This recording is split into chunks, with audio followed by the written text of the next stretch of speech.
Hello बच्चों, कैसे हैं आप सब लोग। Myself Amit Mahajan and welcome you all on this incredible platform of physics वाला। यकीनियंस कैसे हैं आप सब लोग। Good morning, good morning, good morning everyone. जी नमस्ते, सत श्री अकाल, अस्सलाम वालेकुम, गुड मॉर्निंग जी, गुड मॉर्निंग।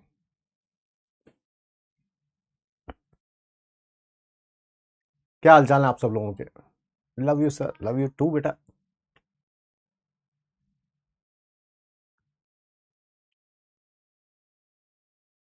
हाँ, एमपीक्यू का सॉल्यूशन नहीं आया आज। जब तक आपकी बायो की क्लास कंप्लीट होगी ना, उसके बाद आपका एमपीक्यू का सॉल्यूशन लगा होगा, बट डीपीपी का सॉल्यूशन आ गया होगा भाई।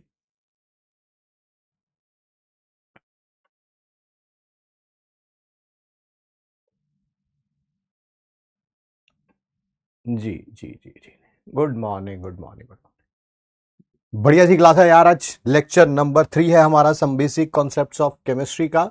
आज हम क्या क्या पढ़ेंगे उसके बारे में बताएंगे, बट सबसे पहले rules to attend the class, selection यही कराएंगे, बाकी सब मोह माया है। दैट इज शांत जगह बैठी, हेडफोन लगा रखिए, कॉपी पेन आपके पास होना चाहिए। कभी भी किसी क्लास को 10 15 20 मिनट बाद नहीं ज्वाइन करना है। ज्वाइन किया भी है तो शुरू से देखें, और मिडिल ऑफ द चैप्टर में तो बिल्कुल नहीं आना। मेक श्योर लास्ट क्लास को आप रिवाइज करके आए, होमवर्क कंप्लीट करके आए अपना, ठीक है। कभी भी चैट में लाइव और रिकॉर्डेड कुछ भी ऐसा ना लिखें जो आज की क्लास से रिलेटेड नहीं है, ठीक है। मैक्सिमम नोट्स क्लास के साथ बनाए, कुछ ना कुछ नोट्स रह जाते हैं तो आप ऑब्वियसली 10-15 मिनट बाद पीडीएफ फॉर्म में नोट्स आ जाते हैं आपके पास, वहां से कंप्लीट कर सकते हैं। डाउट्स को डाउट सेक्शन में पूछिए।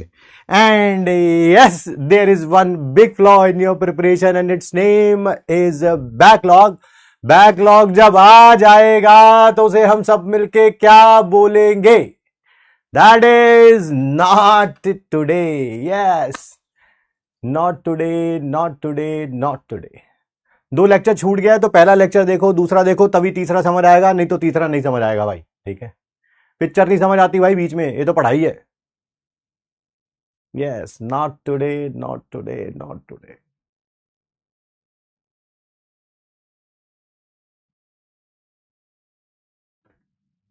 चलिए चलिए चलिए, आज क्या क्या करेंगे हम। आज करेंगे बेटा, सबसे पहले तो लास्ट क्लास का रिवीजन करेंगे, मास ऑफ सब एटॉमिक पार्टिकल के बारे में पढ़ेंगे। फिर पढ़ेंगे हम बहुत ही ऐसा टॉपिक जो एनसीईआरटी में होने के बावजूद मैक्सिमम पर्संस द्वारा निग्लेक्ट किया जाता है। फिर वही जिस साल क्वेश्चन आ जाएगा, उसमें आया भी है इसमें से क्वेश्चन, बट 1-2 बार ही आया है, तो इसी कारण बहुत सारे बच्चे इसको निग्लेक्ट कर देते हैं। बट हम चाहते हैं कि हमें कोई भी चीज छोड़नी नहीं है, तो relative atomic mass, absolute atomic mass, ग्राम एटॉमिक मास डिटेल में पढ़ेंगे। आज बहुत सारे क्वेश्चंस करेंगे, 5 स्टार ट्रिक बताएंगे आपको फास्ट कैलकुलेशन के लिए, और एंड में मिलेंगे आपको मगरमच्छ प्रैक्टिस क्वेश्चंस।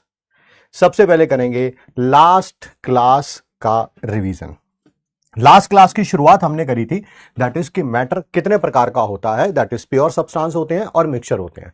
प्योर सब्सटेंसेस में सारे पार्टिकल एक जैसे होते हैं, यानी कि फिक्स्ड कंपोजिशन होती है, और मिक्सचर्स में वेरिएबल कंपोजिशन होता है। जो प्योर सब्सटेंस थे वो आगे 2 प्रकार के थे, एलिमेंट थे और कंपाउंड थे। एलिमेंट का सबसे छोटा हिस्सा क्या कहलाएगा? एटम। कंपाउंड का सबसे छोटा हिस्सा क्या कहलाएगा? मॉलिक्यूल, ठीक है। एटम आप उसके बारे में हमने बात कर ली थी, ठीक है। एलिमेंट में मेटल हो सकते हैं, नॉन मेटल हो सकते हैं, मेटलॉइड्स हो सकते हैं। कंपाउंड्स में कई प्रकार के कंपाउंड्स हो सकते हैं। ऑर्गेनिक कंपाउंड्स, पूरी जो ऑर्गेनिक केमिस्ट्री आप पढ़ते हैं वो इसी में है। इनऑर्गेनिक कंपाउंड्स, जो इनऑर्गेनिक में कंपाउंड्स पढ़ते हैं वो इसमें, वो कोई बताने वाली बात नहीं है, ठीक है। मिक्सचर्स में, मिक्सचर 2 प्रकार के हो सकते हैं, होमोजीनियस और एक हेट्रोजीनियस। होमोजीनियस क्या होंगे?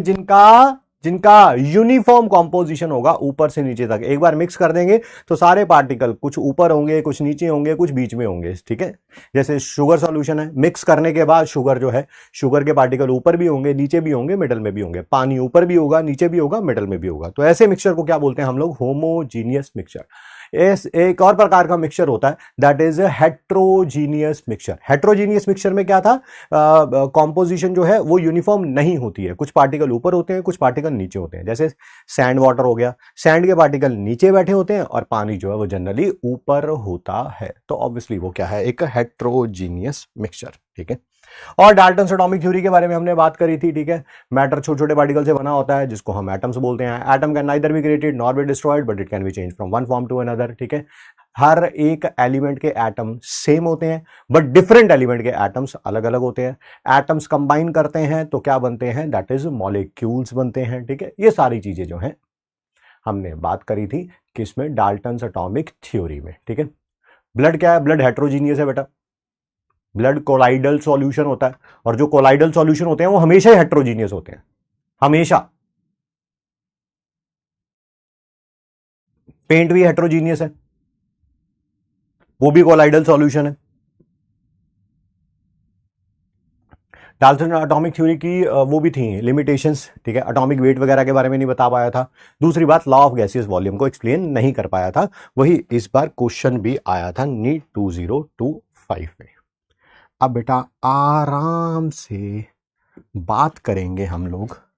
आज की क्लास की शुरुआत कर रहे हैं, स्पीड को बेयर मिनिमम रखेंगे, आराम से हर एक बात सुनेंगे, समझेंगे।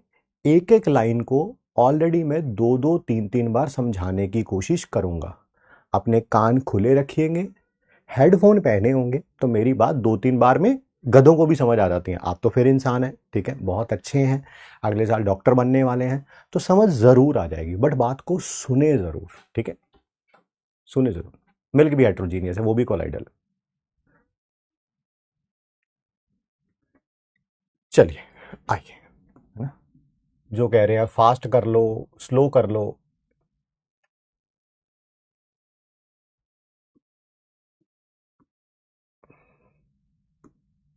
आराम से।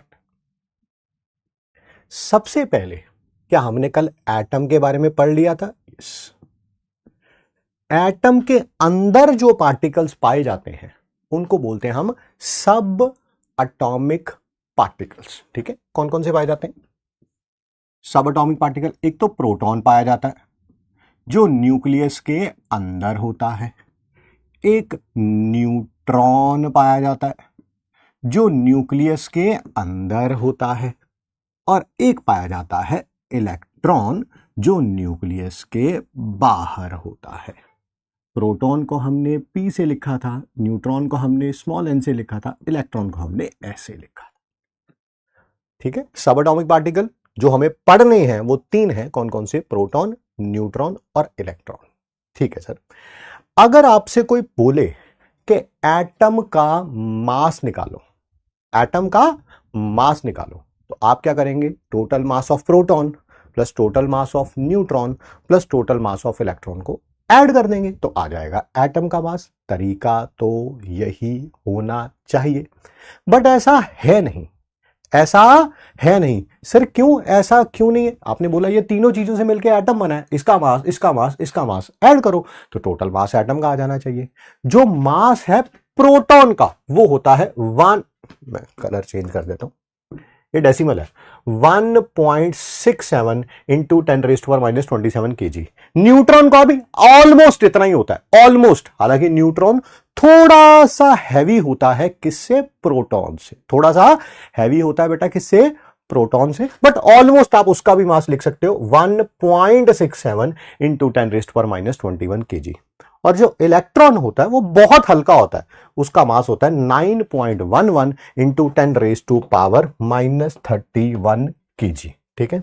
क्या हमने यहां से क्या इन्फ्रेंस निकाला कि जो मास होगा इलेक्ट्रॉन का वो बहुत बहुत बहुत बहुत कम होता है मास प्रोटॉन का या मास न्यूट्रॉन का, ठीक है। देयरफॉर जो एटम का मास है,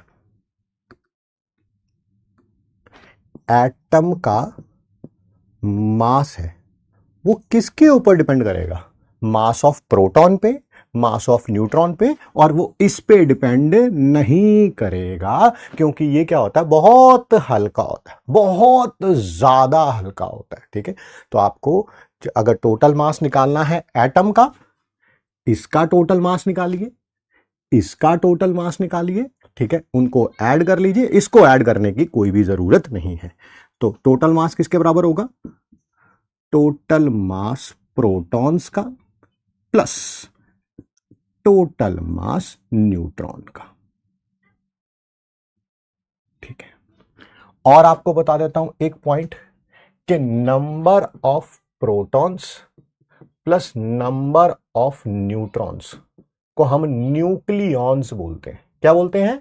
न्यूक्लियॉन्स। सर न्यूक्लियॉन्स क्यों बोलते हैं? क्योंकि न्यूक्लियस के अंदर पाए जाते हैं। ठीक है, find inside the nucleus, find inside the nucleus. इस कारण इसको हम लोग क्या बोलते हैं? न्यूक्लियॉन्स बोलते हैं। ध्यान से देखिएगा, क्या मैं टोटल मास ऑफ प्रोटॉन को ऐसे लिख सकता हूं? Number of protons into mass of one proton. बिल्कुल लिख सकते हैं सर। भाई मान लो किसी के अंदर 10 प्रोटॉन है, तो 10 को मल्टीप्लाई कर दूंगा एक प्रोटॉन के मास से, 10 प्रोटॉन का मास आ जाएगा। ठीक है, इसी तरह से क्या मैं इसको लिख सकता हूं? Number of neutrons into mass of one neutron. बिल्कुल सर। मान लो किसी के पास 12 न्यूट्रॉन है, तो 12 को मल्टीप्लाइड कर दो मास ऑफ वन न्यूट्रॉन से, आपके पास 12 न्यूट्रॉन्स का मास आ जाएगा। बहुत बढ़िया सर। आप यहां से ये जो मास ऑफ प्रोटॉन है और ये जो मास ऑफ न्यूट्रॉन है ना, दोनों सेम है क्या? बिल्कुल सेम है। हम इसको लिखेंगे मास ऑफ प्रोटॉन या मास ऑफ न्यूट्रॉन। इसको हम लिखेंगे 1 AMU, जिसे बोलते हैं एटॉमिक मास यूनिट। सर ये क्या होता है एटॉमिक मास यूनिट का? अरे रुक जाओ, 5 मिनट में क्लियर हो जाएगा। अभी बस आप ये मान लो कि mass of proton, mass of neutron को हम लोग क्या मान लेंगे? 1 AMU, एटॉमिक मास यूनिट। मैंने स्पीड बहुत कम कर रखी है, चैट भी इसी कारण बंद कर दिया है कि आपका 100% फोकस यहां पे हो। ठीक है, तो क्या मैं इसकी जगह 1 AMU लिख सकता हूं? यस। क्या मैं इसकी जगह 1 AMU लिख सकता हूं? यस। मैं उसे कॉमन निकाल लिया, सो 1 AMU बाहर आ जाएगा यहां से भी। अंदर क्या बच जाएंगे? नंबर ऑफ प्रोटॉन्स, और अंदर क्या बच जाएंगे? Number of neutrons. न्यूट्रॉन्स को N से लिखा हुआ है। क्या मेरे बच्चे नंबर ऑफ प्रोटॉन्स और नंबर ऑफ न्यूट्रॉन्स न्यूक्लियॉन्स होते हैं? बोलिए यस और no. Into number of nucleons. क्या यहां तक सबको क्लियर है? सिर्फ यस और नो में रिप्लाई करिएगा। यस के लिए सिर्फ वाई लिखें, नो के लिए सिर्फ एन लिखें, और कोई चीज नहीं। सर मुझे AMU समझ नहीं आया, मैंने समझाया नहीं अभी।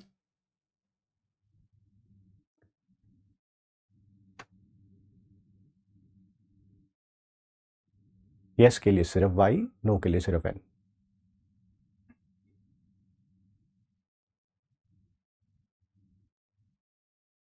बहुत बढ़िया, बहुत बढ़िया।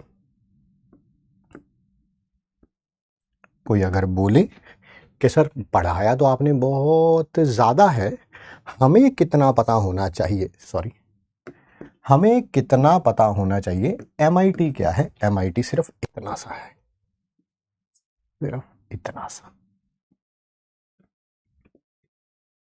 मास, एटम का मास या मास ऑफ एटम, एक ही बात है, वो जो मर्जी कह लो। लो मास ऑफ वन एटम लिख दो या एटम का मास लिख दो, कोई कोई टेंशन वाली बात नहीं, दोनों बातें सेम ही। ये है MIT। बस मोस्ट इंपॉर्टेंट। देखो पढ़ाना बहुत ज्यादा पड़ता है, बट हमें समझ एंड में कुछ ही चीजें आनी चाहिए। सबने यस लिख दिया है, थैंक यू सो मच। ठीक है, कुछ नो वाले भी हैं, है ना, मैं उनके लिए रिपीट कर देता हूं, बट चैट बंद करके, क्योंकि मेरे रिपीट करने पर भी यही बोला जाएगा रिपीट कर दो, रिपीट कर दो। हालांकि मैं रिपीट कर रहा हूंगा, पर फिर भी यही बोला जाएगा रिपीट कर दो। आराम से बात करते हैं, कोई जल्दी नहीं है, स्पीड बिल्कुल बेयर मिनिमम रखूंगा, आपको समझ आना चाहिए, वो ज्यादा इंपॉर्टेंट है, सिलेबस आराम से हो जाएगा। एटम के अंदर 3 चीजें होती हैं, प्रोटॉन, न्यूट्रॉन और इलेक्ट्रॉन। अगर कोई पूछे एटम का मास कितना है, तो प्रोटॉन का टोटल मास, न्यूट्रॉन का टोटल मास और इलेक्ट्रॉन का टोटल मास ऐड कर देना चाहिए, एटम का मास आ जाना चाहिए। बट इलेक्ट्रॉन का जो मास होता है वो प्रोटॉन और न्यूट्रॉन के मास से बहुत कम होता है, बहुत कम होता है, हजारों गुना कम होता है। इसी कारण एटम का जब मास फाइंड आउट करते हैं तो प्रोटॉन का मास रखते हैं, न्यूट्रॉन का मास रखते हैं, इलेक्ट्रॉन का मास नहीं रखते हैं क्योंकि बहुत हल्का है। ठीक है, टोटल मास प्रोटॉन का किसके बराबर हो जाएगा? जितने प्रोटॉन है into mass of one proton. ये तो मतलब कि सिंपल मैथ है, इसको कुछ मत बताएं। लाइक एक चॉकलेट 5 रुपए की है तो 10 चॉकलेट कितने की होंगी? 10 इंटू 5। 12 चॉकलेट कितने की होंगी? 12 इंटू 5। वही लिखा है, जितनी चॉकलेट लेनी है और जितनी एक की है। ठीक है, टोटल मास न्यूट्रॉन का भी number of neutron into mass of one neutron. ये मास जो प्रोटॉन का है या जो न्यूट्रॉन का है उसको हम लिख देते हैं 1 AMU। क्या लिख देते हैं? 1 AMU। ये 1 AMU है, अगर चाहते हो तो मैं यहां पे भी लिख देता हूं। This is 1 AMU। ये प्रोटॉन का मास या न्यूट्रॉन का जो मास है उसकी वैल्यू इतनी होती है। सर ये 1 AMU आया कहां से? बेटा ये भी पता चल जाएगा, ये भी पता चले, टेंशन वाली कोई बात नहीं। मैंने ये 1 AMU को कॉमन निकाल दिया, अंदर बच गए protons plus neutrons. Protons plus neutrons क्या होते हैं? न्यूक्लियॉन्स। तो बस उसकी जगह न्यूक्लियॉन लिख दिया। कभी भी एक एटम का मास बताना हो तो 1 AMU लिखो और नंबर ऑफ न्यूक्लियॉन से मल्टीप्लाई कर दो। अब आपसे मैं क्वेश्चन पूछ रहा हूं जो मैं कल पढ़ा कर गया था, कोई ये नहीं कह सकता कि सर कल नहीं पढ़ा था। ये कोई एलिमेंट लिखा है हमने, यहां Z लिखा था, यहां A लिखा था। क्या A मास नंबर था? क्या ये number of protons plus number of neutrons था? यस और नो? क्या यही है न्यूक्लियॉन्स का सम? क्या यहां पर नंबर ऑफ न्यूक्लियॉन्स की जगह A लिख दूं? किसी को कोई प्रॉब्लम तो नहीं होगी? ये तो कल पढ़ा है बेटा हमने, ये तो कल पढ़ा है हमने, हमें इसकी टेंशन लेने की जरूरत नहीं है। ठीक है, बहुत बढ़िया। अब एक बात सबको क्लियर हो गई, वो बात क्या है मैं बता देता हूं। किसी भी एटम का मास निकालना है, 1 AMU लिखो, उसके मास नंबर से मल्टीप्लाई कर दो। 1 AMU लिखो, उसके मास नंबर से मल्टीप्लाई कर दो। बहुत बढ़िया। अब मैं दे रहा हूं आपको 5 क्वेश्चन। 5 में से पहले 2 क्वेश्चन मैं कराऊंगा, अगले 3 क्वेश्चन आप करेंगे। हाइड्रोजन ऐसे लिखा गया है, मान लीजिए आपको इसके एटम का मास बताना है। कैसे करना भाई, कैसे करना है? पहले 1 AMU लिखना है, उसको मास नंबर से मल्टीप्लाई करना है। पहले 1 AMU लिखना है, उसके बाद उसके मास नंबर से मल्टीप्लाई करना है। कितना मास नंबर है? 1। तो आंसर क्या आ गया? 1 AMU। चलिए दूसरा क्वेश्चन भी मैं कराऊंगा, अगले 3 आप करेंगे। कैसे निकालना है? पहले 1 AMU लिखना है, फिर उसके मास नंबर से मल्टीप्लाई करना है। मल्टीप्लाई किससे करूंगा? 4 से। आंसर आ जाएगा 4 AMU। अब अगले 3 क्वेश्चन आप मुझे करके दिखाएंगे। मैं यहां पर ऑक्सीजन लिखा मैंने, नाइट्रोजन लिखा मैंने, कार्बन लिखा मैंने। आप मुझे इसके एक एटम का मास निकाल के बताओ, मास निकाल के दो जल्दी जल्दी। सर आज पहला दिन है तो बेटा 3rd क्लास क्यों देख रहे हो? 1st क्लास देखो ना, ऐप में अवेलेबल है। भाई कितनी सिंपल चीज, पहले दिन भी बेटा लेट आए हो आप। बेटा मैं तुमसे प्यार करना चाहता हूं, कभी भी किसी क्लास को इन बिटवीन ज्वाइन नहीं करना और मिडल ऑफ द चैप्टर में नहीं आना है। बेटा पहली क्लास देखिए, नहीं समझ आएगा 3rd क्लास में, मैं खुद बता रहा हूं। जब पहली क्लास देखेंगे उसको रिवाइज करेंगे, दूसरी क्लास देखेंगे उसको रिवाइज करेंगे, तब तीसरी क्लास में समझ आएगा मेरे बच्चे। आंसर आ गया है सबका? क्या आंसर इसका 16 AMU आया है? क्या आंसर इसका 14 AMU आया है? क्या आंसर इसका 12 AMU आया है? कोई बोल दे नहीं नहीं नहीं नहीं, इसे ना ग्राम्स में लिख के दिखाओ या किलोग्राम में लिख के दिखाओ, अब आपकी मर्जी है। ठीक है, ये देख लेना 1 AMU किलोग्राम में इतना लिखा हुआ था ना, पिछले पेज पे लिखा हुआ था। अगर इसे ग्राम में कन्वर्ट करना है तो 1000 से मल्टीप्लाई कर देंगे, 1000 से मल्टीप्लाई कर देंगे, 1000 से मल्टीप्लाई कर देंगे। ठीक है, रख दो बेटा वैल्यू। 1 AMU की वैल्यू कितनी होती है? 1.67 इंटू 10⁻⁻24 ग्राम। 4 की कितनी हो जाएगी? 4 इंटू 1.67 इंटू 10⁻⁻24 ग्राम। इसकी कितनी हो जाएगी? 16 इंटू 1.67 इंटू 10⁻⁻24 ग्राम। 14 इंटू 1.67, अब वो कर लोगे अपने आप ना, मैं बार बार क्या लिखूं उसको ना। 12 इंटू 1.67 इंटू 10⁻⁻24 ग्राम। एक एटम का किसी का भी आपको मास निकालना आ गया, किसी का भी।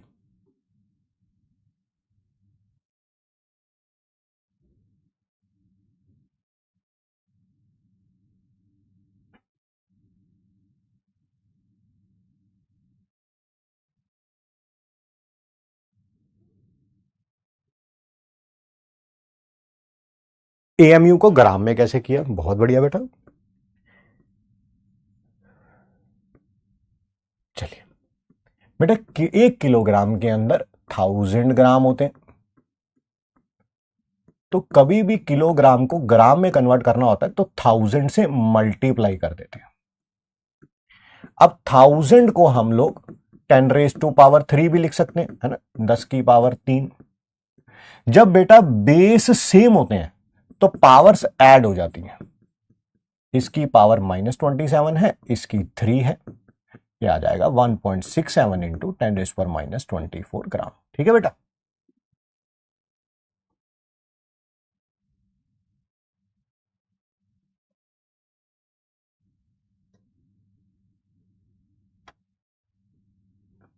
सर ये स्पैमर्स हैं, इनकी ना सुने, पता नहीं कैसे ना सुने बेटा।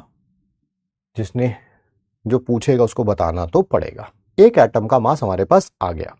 अब बात करेंगे हम एक क्वेश्चन की, वो ये रहा question.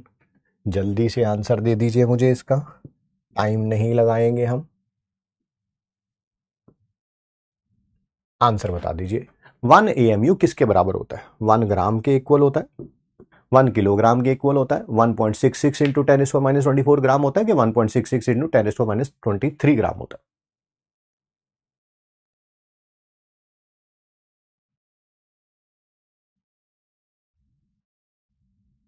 The answer is option number C. Sir आपने तो 1.67 लिखवाया बेटा, राउंड ऑफ किया हुआ है ना, मैथमेटिक्स 6th क्लास का तो आता ही होगा। चलिए अब बात करेंगे हम, सर ये 1 AMU था क्या? पहले पहले तो सॉरी, पहले तो वो बताइए। ठीक है बताएंगे जी, बट पहले कुछ समझना पड़ेगा, वो समझते हैं। किसी के भी मास नंबर को, अब ये नहीं पूछना बार बार मास नंबर क्या होता है ना, बहुत बार बात हो गई मास नंबर के बारे में, कल भी पढ़ा था बेटा और आज भी पढ़ा है हमने, है ना, लिखा भी हुआ है। किसी के भी मास नंबर को ग्राम में लिख देते हैं तो वो बन जाता है ग्राम एटॉमिक मास। इसको शॉर्ट फॉर्म में बेटा GAM बोलते हैं। क्या बोलते हैं? GAM। मैं 2-4 इसके ऊपर क्वेश्चन साइड में करा देता हूं। किसी के भी मास नंबर को ग्राम में लिखेंगे तो वो क्या कहलाएगा? ग्राम एटॉमिक मास। जैसे कोई पूछ ले ऑक्सीजन का ग्राम एटॉमिक मास कितना है, नाइट्रोजन का ग्राम एटॉमिक मास कितना है, हीलियम का ग्राम एटॉमिक मास कितना है, और कौन सा रह गया, हाइड्रोजन का ग्राम एटॉमिक मास कितना है, और कार्बन का भी ग्राम एटॉमिक मास कितना है। मास नंबर को ग्राम में लिख दीजिए। 16 ग्राम, 14 ग्राम, 4 ग्राम, 1 ग्राम, 12 ग्राम। किसी प्रकार की किसी को भी कोई प्रॉब्लम नहीं है। दूसरी बात, मैं एक क्वेश्चन पूछ रहा हूं आपसे जिसका आंसर अभी 10 बार हो चुका, मतलब सामने आंसर लिखा हुआ है बट मैं आपसे पूछ रहा हूं। ये 1 AMU हाइड्रोजन के कितने एटम्स का मास है? आंसर सामने लिखा हुआ है, बस देख के बता दो। ये 4 AMU हीलियम के कितने एटम्स का मास है? आंसर सामने लिखा हुआ है, देख के बता दो बस। ये कितने एटम्स का मास है? कितने एटम्स का मास है? कार्बन के कितने एटम्स का मास है? आंसर सामने लिखा हुआ है, बस देख के बताना है आपको। बहुत बढ़िया जी, ये लिखा हुआ है एक एटम का मास है। बहुत बढ़िया जी, वेल डन वेल डन। सामने लिखा हुआ था, बस देख के बताना ही था, कोई इसमें बहुत बड़ी कारस्तानी नहीं करनी थी। सिमिलरली एक एटम का मास निकालना आ गया। हाँ सर, वो अभी 5-6 क्वेश्चन भी हमने कर लिए। सर ये भी कुछ मास आया है, ऑक्सीजन का, नाइट्रोजन का। ये कितने एटम्स का मास है? ये कितने एटम्स का मास है? ये है एवोगैड्रो नंबर ऑफ एटम्स का। कितना? एवोगैड्रो नंबर ऑफ एटम्स का। एवोगैड्रो नंबर ऑफ एटम्स का जो मास होता है वो होता है gram atomic mass. Avogadro number of atoms को कई बुक्स में ऐसे लिखा हुआ है, कई बुक्स में ऐसे लिखा हुआ है। कोई टेंशन वाली बात नहीं है, मैं ये यूज करूंगा।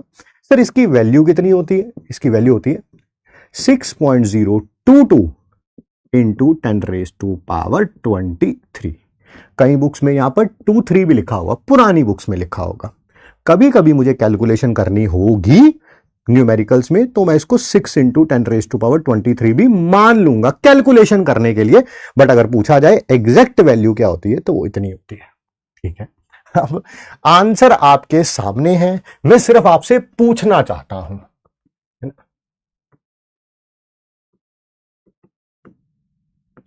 आंसर आपके सामने। जैसे ये मास था एक एटम का, मास था एक एटम ऑफ हीलियम था, मास था एक एटम ऑफ ऑक्सीजन का, मास था एक एटम ऑफ नाइट्रोजन का, मास था एक एटम ऑफ कार्बन का। तो ये जो मास है बेटा, ये जो मास है, इसके अंदर एटम्स कितने हैं? सर ग्राम एटॉमिक मास में हमेशा Na एटम्स होते हैं। कितने? Na। बाकी 3 आप बता दो मेरे को। Na मतलब Avogadro number, Avogadro number, Avogadro number, Avogadro number. Sir please लिखने का टाइम दो बेटा, बिल्कुल लिखने का टाइम देंगे आपको। अगले साल आराम से लिखिएगा, क्योंकि साथ साथ तो आप लिख नहीं पा रहे। जो ऐसे नोट्स बनाते हैं ना, ऐसे ऐसे, ये देखो, अच्छा carbon carbon, oxygen oxygen, nitrogen nitrogen, ठीक है, उनके नोट्स होते हैं बेटा, जितने में एमबीबीएस कंप्लीट होती है 5.5 साल, उतने में उनके नोट्स कंप्लीट होते हैं। नोट्स हमेशा ऐसे बनाए जाते हैं, मुंह ऊपर, बात सुन रहे होंगे, पेन नीचे चल रहा होगा। नहीं, पेन ऐसे नहीं, अभी काले से लिख लूं, अभी नीले से लिख लूं, अभी लाल से लिख लूं, ऐसे नोट्स बनाएंगे। तो जब बाकी लोगों की एमबीबीएस कंप्लीट होगी, आपकी नोट्स मेकिंग कंप्लीट हो जाएगी। बधाई हो आपको। ठीक है भाई, मैं साथ साथ लिख रहा हूं और बहुत धीरे, ऐसे भी नहीं कर दो, ये रहने, ऐसे भी नहीं लिख रहा हूं, है ना भाई। जिस स्पीड से लिख रहा हूं उस स्पीड से तू भी लिख ले, मैं तो बोल भी रहा हूं। ने प्यारे प्यारे बच्चे जब ऐसी बातें करते हैं ना, तो मन में मेरे बहुत कुछ आता है, पर उसको बयान नहीं कर पाता हूं मैं बस। आइए अब बात करेंगे हम इसके बारे में। इसी लाइन को दोबारा लिख रहा हूं, Na atoms of carbon 12। Sir carbon 12 मतलब वो कार्बन जिसका मास नंबर 12 है, हैज मास कितना? सर 12 ग्राम। बताओ एक एटम का मास कितना होगा? एक एटम का मास कितना होगा भाई? 10 चॉकलेट इतने रुपए की आती हैं, तो एक चॉकलेट कितने की आएगी? सिर्फ डिवाइड कर देंगे। कभी भी ज्यादा का नंबर पता हो, कम का नंबर निकालना हो, तो डिवाइड करते हैं, है ना। मान लो 10 चॉकलेट आई 150 रुपीज की। कितनी? 150 रुपीज की। तो एक चॉकलेट कितने की आएगी? 150 डिवाइडेड बाय 10, है ना। ज्यादा दिया हो, कम निकालना हो, तो हमेशा डिवाइड करते हैं। ज्यादा दिया हुआ है, कम निकालना है, तो डिवाइड कर देंगे। 12 डिवाइडेड बाय Na ग्राम। ये एक एटम का मास है कार्बन 12 का। बहुत बढ़िया। हमें निकालना है, आराम से सुनना, मास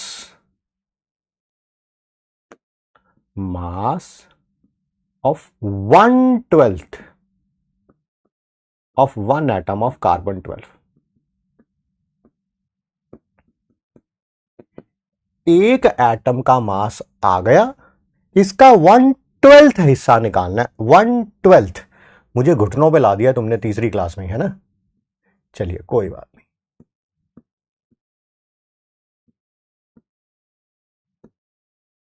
किसी का भी 1/4 निकालना होता है उसे 1/4 से मल्टीप्लाई कर देते हैं, 1/6 निकालना होता है 1/6 से निकाल कर देते हैं।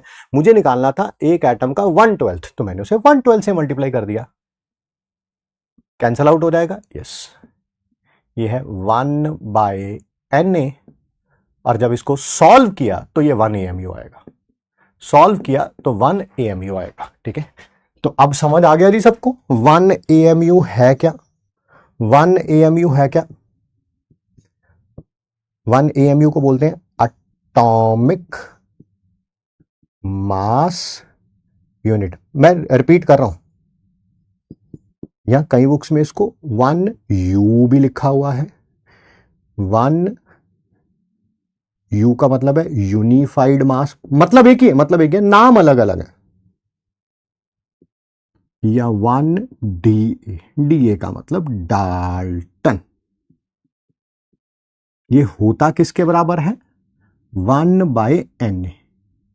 क्या Na का मतलब पता है? हाँ, इसको डिवाइड करेंगे, 1 को डिवाइड करेंगे 6.022 इंटू 10⁻23 से, तो वैल्यू आएगी ये।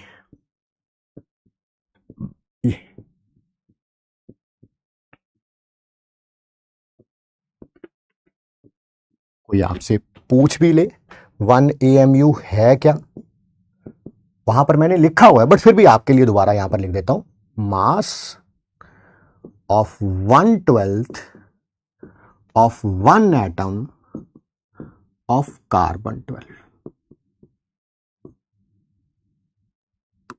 ठीक है जी, क्या अब ये सारा क्लियर हो गया?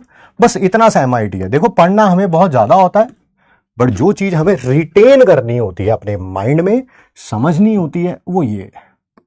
कोई भी चीज रटनी नहीं है, सारी चीजें समझनी है, ये है MIT।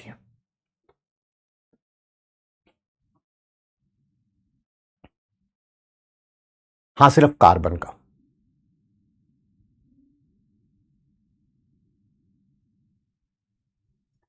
लैग हो गया था, रिपीट कर दीजिए। क्यों रिपीट नहीं करेंगे बताइए?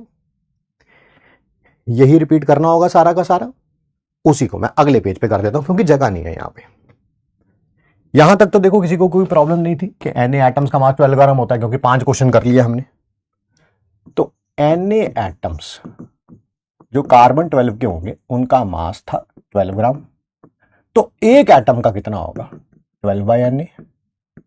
हमें निकालना है 1/12 ऑफ 1 एटम ऑफ कार्बन 12 का मास।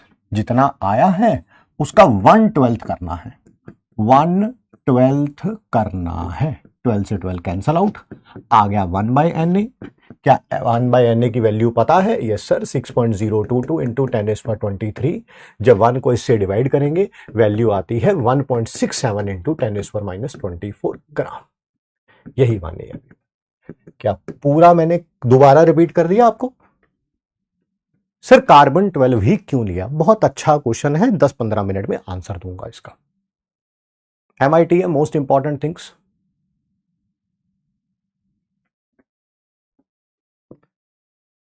पढ़ना पे मैं तुम कहने सिरा लाता। ठीक है जी, अब किसी को कोई प्रॉब्लम नहीं होगी 1 AMU क्या होता है। चलिए, अगर मैं कहूं ये टॉपिक हमने पढ़ लिया है तो क्या आप इसका आंसर मेरे साथ हां में देना चाहेंगे? क्या आप इसका आंसर हां में देना चाहेंगे? सिर्फ नाम अभी बताया है, पढ़ हमने लिया है। अगर मैं कहूं मुझे यहां पर एटम लिख रहा हूं, हीलियम, हाइड्रोजन, कार्बन, नाइट्रोजन, और यहां पर इसका एब्सोल्यूट मास लिख दो।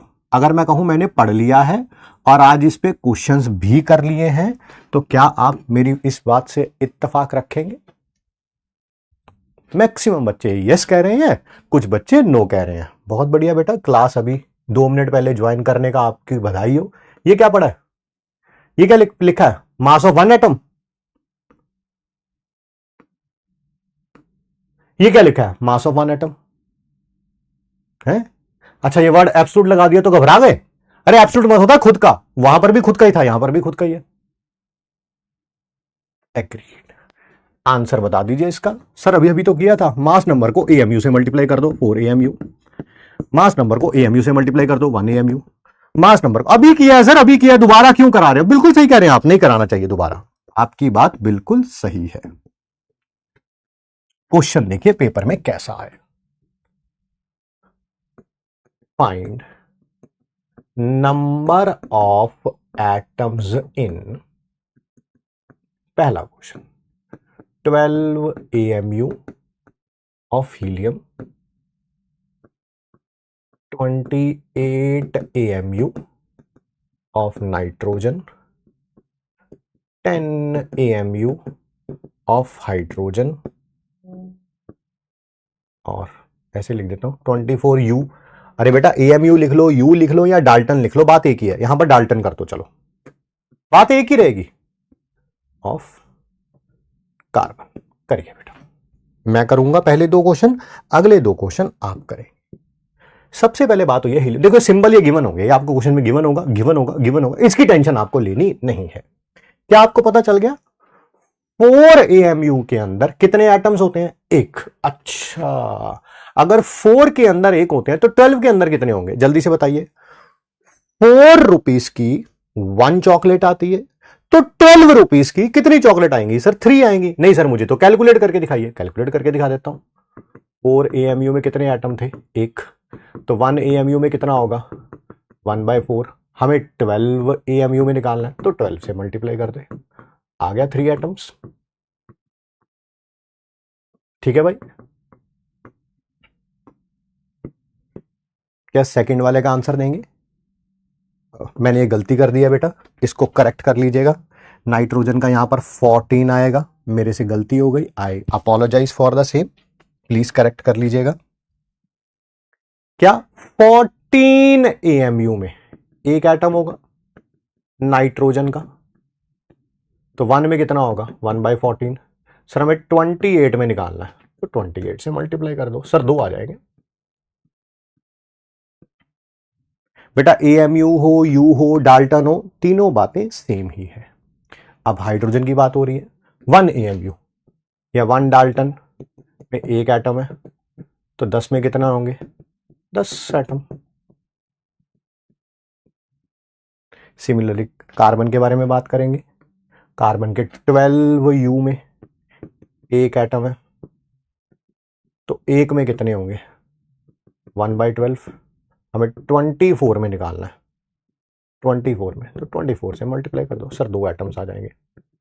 क्या ये चारों क्वेश्चन आपको क्लियर हैं? यस और नो में रिप्लाई करिए बस। यस और नो में, सिर्फ यस में और नो में, और कुछ नहीं लिखना है आपको।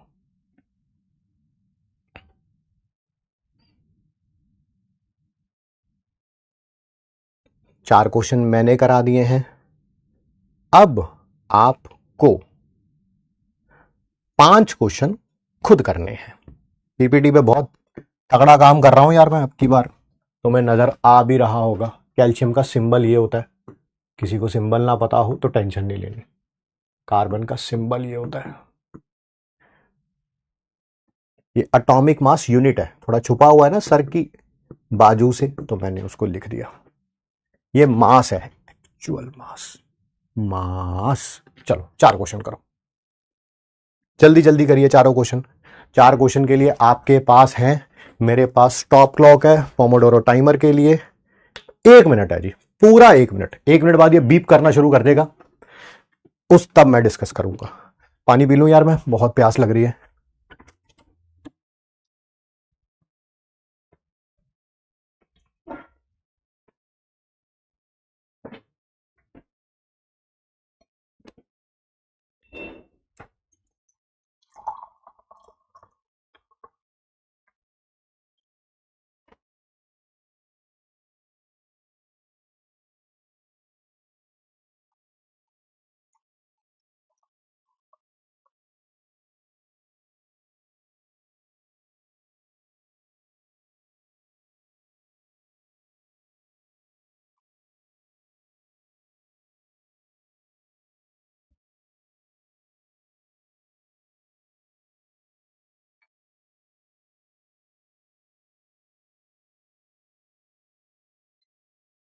चलिए 1 मिनट हो गया जी, डिस्कस करते हैं। एब्सोल्यूट मास कैल्शियम का क्या होगा, है ना सर? जो भी मास नंबर लिखा हुआ है उसको एएमयू से मल्टीप्लाई कर दो। 40 को एएमयू से मल्टीप्लाई करूंगा, आ जाएगा 40 एएमयू। बहुत बढ़िया, अगला क्वेश्चन देखते हैं। एब्सोल्यूट मास ऑफ कार्बन, फिर वही जो भी मास नंबर लिखा हुआ है उसको एएमयू से मल्टीप्लाई कर दो, आ जाएगा 12 एएमयू। 12 एएमयू या 12 यू, बात एक ही है, या 12 डाल्टन। चलिए आइए सर, एब्सोल्यूट एटॉमिक मास क्या होता है? क्या ये 1/12 होता है मास ऑफ वन एटम? वो तो 1 एएमयू होता है, ये तो 1 एएमयू है। 1 AMU mass of the most abundant item, mass of the one atom of carbon, नहीं, actual mass of one atom. Actual mass of one atom, देख लो डेफिनेशन ये रही, ये ना। एब्सोल्यूट एटॉमिक मास क्या होता है? एब्सोल्यूट मास, एब्सोल्यूट मतलब खुद का, एक्चुअल भी मतलब खुद का, है ना। इतनी इंग्लिश तो आती होगी, अब ये मत कहना एब्सोल्यूट और एक्चुअल में मैं कंफ्यूज हो गया। एब्सोल्यूट एटॉमिक मास किसमें एक्सप्रेस किया जाता है? बहुत सारे फाइंड आउट कर लिए, एएमयू में, एएमयू में, एएमयू में। वैसे ग्राम में भी लिख सकते हैं इसको, बट जनरली हम एक्सप्रेस किस में करते हैं? एएमयू में। ठीक है बेटा,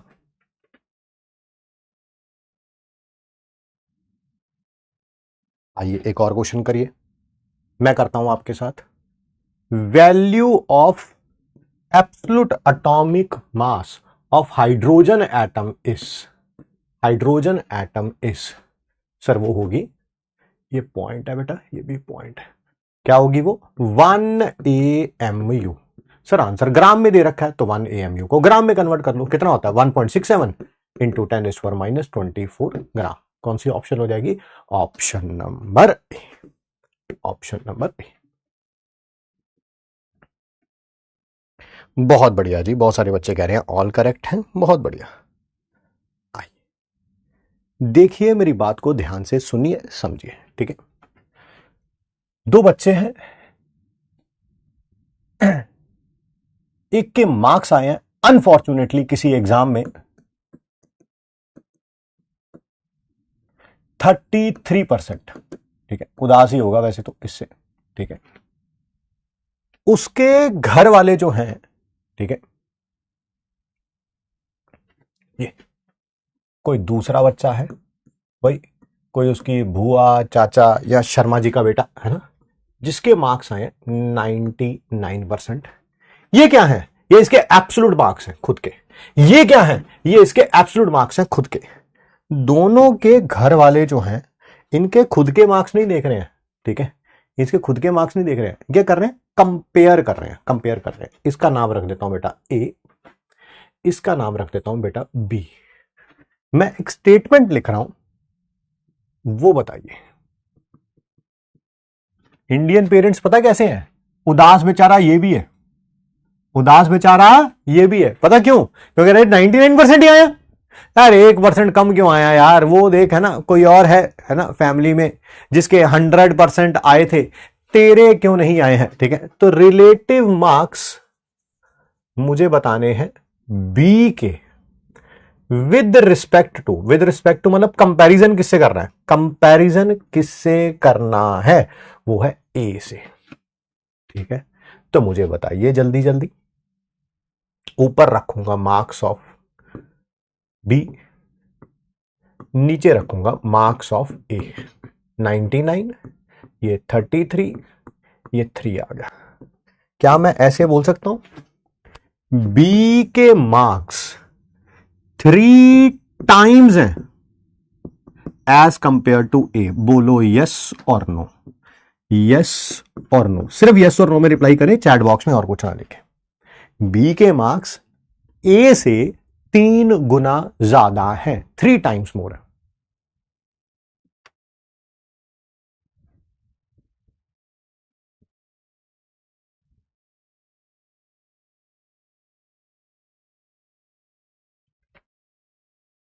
बहुत बढ़िया, ये इसके एब्सोल्यूट मार्क्स है, ये इसके एब्सोल्यूट मार्क्स है।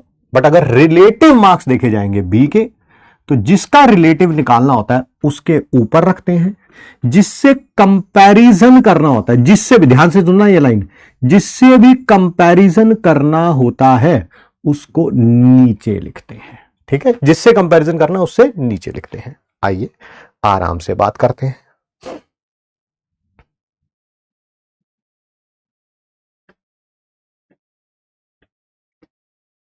मुझे एक लाइन छुपानी है, पहले मैं छुपा देता हूं, फिर मैं थोड़ी देर बाद उसे हटा दूंगा, क्योंकि पहले ही अगर होगी यहां पे ये लाइन तो आप मेरी बात सुनोगे नहीं, आपका ध्यान लाइन पे जाएगा कि सर ने क्या छुपाया है, क्या लिखा हुआ है। चलिए पहले पढ़ लेते हैं, फिर मैं ये लाइन हटा दूंगा, अभी आपको 2 मिनट के अंदर हटा दूंगा। ध्यान से सुनिए। रिलेटिव एटॉमिक मास, बेटा जैसे रिलेटिव मार्क्स निकालते हैं, पहले खुद के मार्क्स, नीचे जिससे कंपैरिजन कर रहे हैं उसके मार्क्स, वैसे ही यहां पर करेंगे। रिलेटिव एटॉमिक मास को आरएम से लिखते हैं, ये है relative mass of one atom. ठीक है, ये कैसे निकाला जाता है, जैसे ये निकाला गया था। रिलेटिव एटॉमिक मास कैसे निकाला जाएगा, जिसका रिलेशन निकालना है, जैसे हमने यहां पर बी का रिलेशन निकालना था, है ना, तो जिसका रिलेशन निकालना है उसका absolute mass divided by mass of, जिससे कंपैरिजन करना है, 1/12 of one atom of carbon 12। अब क्योंकि ये mass of 1/12 of one atom of carbon 12 बहुत बड़ा लगता है, इसी कारण आईयूपीएसी ने बोला कि तुम इसको तो चलो ऐसे ही रखो, एब्सोल्यूट मास एक एटम का, नीचे वाले को आप 1 AMU लिख लिया करो, थोड़ा आसान लगता है। समझिए, यही था ना 1 AMU, mass of 1/12 of one atom of carbon 12, यही था। चलिए आइए अब आप मेरी हेल्प करेंगे और हम निकालेंगे, सबसे पहले 5 क्वेश्चन करेंगे। एक बार निकालेंगे हीलियम का, जगह नहीं है मेरे पास, जगह है, ये रही जगह। ये रहा हीलियम, ये रहा ऑक्सीजन, ये रहा नाइट्रोजन, ये रहा कार्बन, ये रहा हाइड्रोजन। मुझे यहां पर RAM निकाल के दिखाओ। ऊपर एब्सोल्यूट मास रखना है, नीचे 1 AMU से डिवाइड कर देना है। क्या इसका एब्सोल्यूट मास निकालना आता है? हाँ सर, 4 AMU, उसको डिवाइड कर दो 1 AMU से। सर ये कैंसल आउट हो जाएंगे, आंसर आ जाएगा 4। ये 16 AMU, नीचे 1 AMU, AMU को U भी लिख सकते हैं ना, आंसर आ जाएगा 16। ऊपर 14 AMU, नीचे 1 AMU, ये AMU से AMU कैंसल आउट हो जाएगा 14। ये 12 AMU, ये 1 AMU, आंसर आ जाएगा 12। ऊपर 1 AMU, नीचे भी 1 AMU, आंसर आ जाएगा 1। बोलिए यस और नो, क्या ये बात समझ आई? किसी का भी रिलेटिव एटॉमिक मास निकाल सकते हैं आप, किसी का भी रिलेटिव एटॉमिक मास निकाल सकते हैं।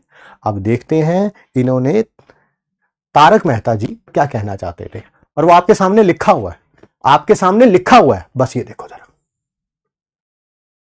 रिलेटिव एटॉमिक मास कुछ भी नहीं है, बस जितने न्यूक्लियॉन्स है वही लिख दिए।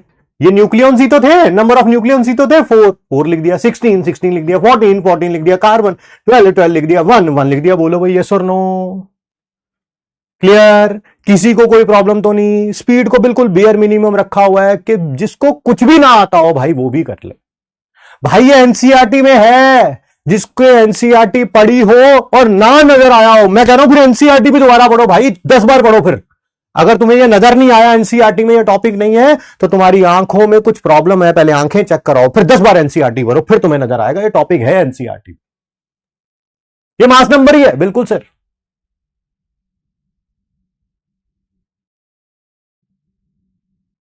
चलिए बहुत बढ़िया, नो प्रॉब्लम, बहुत बढ़िया जी। अब जरा ये बताना, जैसे मैंने यहां पर लिखा था आंसर इसका 3 आया था, मैंने बोला था बी के मार्क्स 3 गुना ज्यादा हैं ए से। अब जरा हीलियम का आंसर 4 आया है, क्या मैं ऐसे बोल सकता हूं हीलियम का एक एटम 4 टाइम्स हैवी है एस 1 AMU, एक AMU से 4 गुना भारी है। क्या मैं ऑक्सीजन का एक एटम 16 टाइम्स हैवी है एज कंपेयर टू 1 AMU लिख सकता हूं? नाइट्रोजन का एक atom 14 times heavy as compare to 1 AMU लिख सकता हूं? कार्बन का एक एटम 12 टाइम्स हैवी है एज कंपेयर टू 1 AMU लिख सकता हूं? बोलो यस और नो।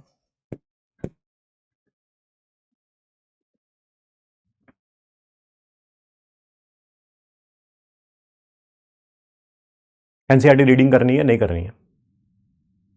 हाँ, मास नंबर विदाउट यूनिट, ये यूनिटलेस रहेगा, बिल्कुल सही कह रहे हैं जी आप।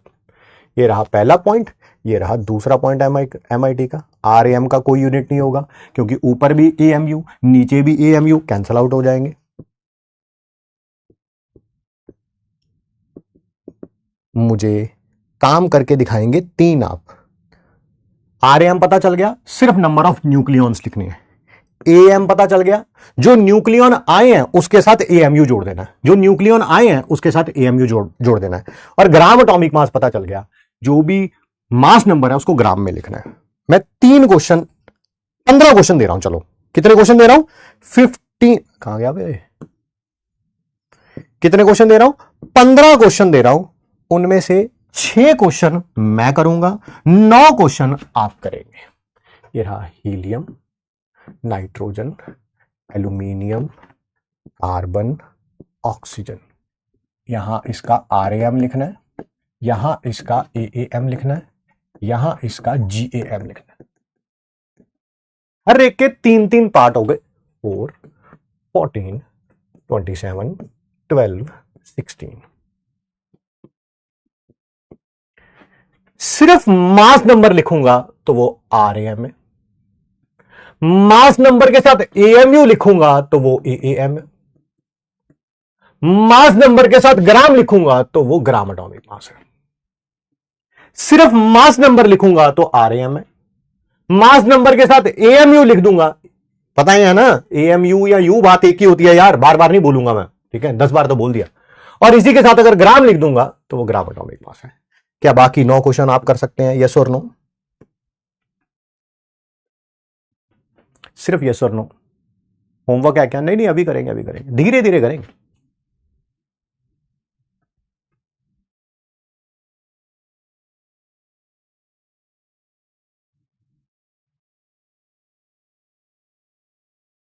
All done, all done.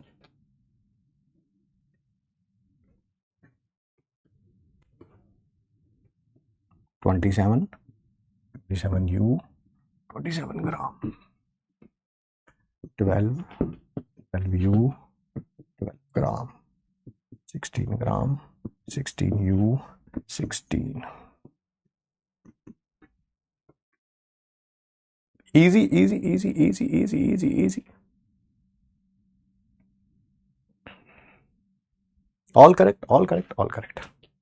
अब और क्वेश्चन पूछेंगे हम इसी में मैं पूछ रहा हूं क्या, फिर वही नहीं, कितने क्वेश्चन हो जाएंगे? 1 2 3 1 2 3 1 2 3, हाँ 15 क्वेश्चन दोबारा हो जाएंगे। मैं पूछ रहा हूं एटम्स, कितने एटम्स हैं इसमें, कितने एटम्स हैं इसमें, कितने एटम्स हैं इसमें? ना पता चले तो कॉपी में नोट्स बनाया, कॉपी से देख के आंसर दे दो। रिलेटिव एटॉमिक मास में कितने एटम्स होते हैं?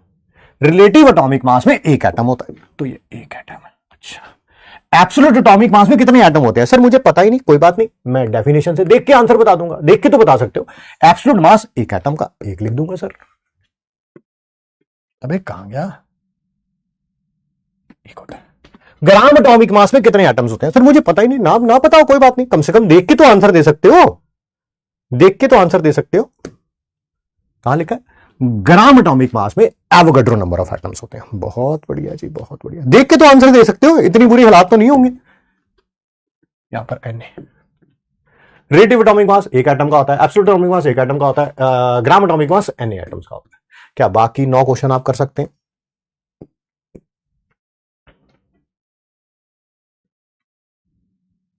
सब में सेम आएगा, बिल्कुल सही कह रहे हैं। 1 1 1 1 1 1 एन एन एन। चलो यहां पर तो सब कुछ सेम था, जानबूझ के इन्हीं क्वेश्चंस को दोबारा पूछ रहा हूं, बट इसमें पूछ रहा हूं। अब कोई एटम है, उसमें प्रोटॉन्स हैं 11, न्यूट्रॉन्स हैं 12, इलेक्ट्रॉन्स हैं 11। मुझे उसका आरएएम बताओ, एएएम बताओ, जीएएम बताओ। क्वेश्चन वही है पिछले पेज वाला, फिर इसमें एटम्स भी बताओ। 6 क्वेश्चन हो गए। एटम्स भी बताओ, एटम्स भी बताओ।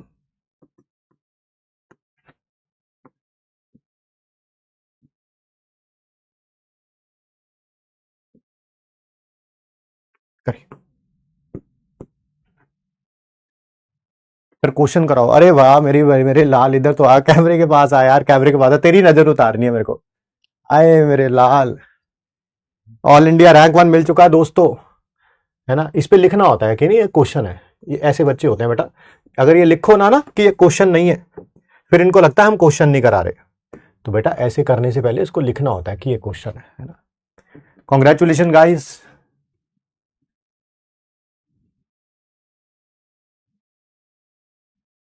ठीक है सर, आरएम पता क्या होता था, जितने न्यूक्लियॉन्स होते थे, that is proton plus neutron, proton plus neutron 11 plus 12 23।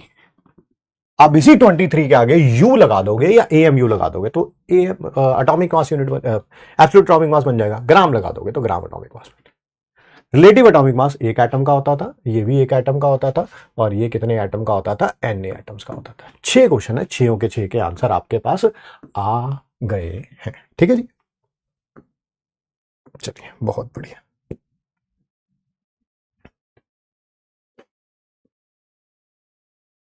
अगर मैं कहूं अगला टॉपिक आपने पढ़ लिया है, जो आप हाँ या ना में जवाब दे दीजिए, सिर्फ हाँ या ना में। क्या हमने पढ़ लिया है ये टॉपिक? क्या हमने पढ़ लिया? नहीं पढ़ा तो आप नो भी बोल सकते हैं, वो टेंशन वाली बात नहीं है भाई साहब। ये टॉपिक टीचर्स कराते नहीं है, चेक कर लेना, चाहे कहीं ऑफलाइन पढ़ते होंगे तो इतना टाइम इस पे लगाते ही नहीं है भाई। वो एक लाइन पढ़ाएंगे बस, ये वाली बस एक लाइन पढ़ाएंगे, टॉपिक खत्म हो जाएगा।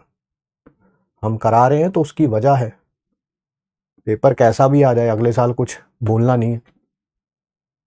क्या पढ़ लिया हमने टॉपिक? सब बच्चे बोल रहे हैं yes, well done, thank you so much. ठीक है क्या ये खुद का मास है, एब्सोल्यूट मतलब खुद का, एब्सोल्यूट कह लो, एक्चुअल कह लो। कितने एटम्स का? कितने एटम्स का?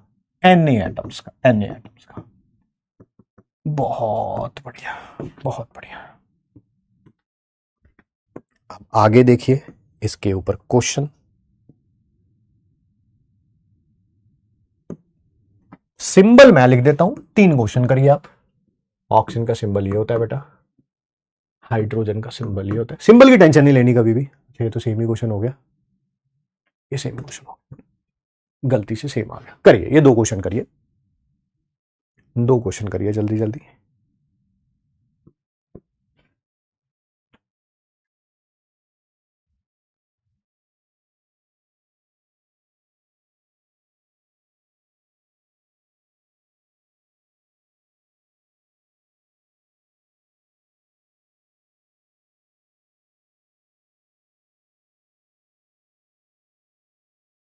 ग्राम एटॉमिक मास, बस ये जो आया है इसके आगे ग्राम लगा देना, यानी कि 16 ग्राम। बहुत बढ़िया सर। फिर वही ग्राम एटॉमिक मास, ये जो मास नंबर आया है इसके आगे ग्राम लगा देना, ये रहो। मुझे बताओ ये क्या है फिर? ये ऑप्शन नंबर सी क्या है? ऑप्शन नंबर सी क्या है? अगर इसका आंसर ये लिखा, ये क्या है? 1U क्या है? 1U क्या है? 1U क्या है? जल्दी जल्दी जवाब दीजिए। जैसे हाइड्रोजन का ग्राम एटॉमिक मास 1 ग्राम है, कोई प्रॉब्लम नहीं है। फिर 1U क्या है? 1U क्या है?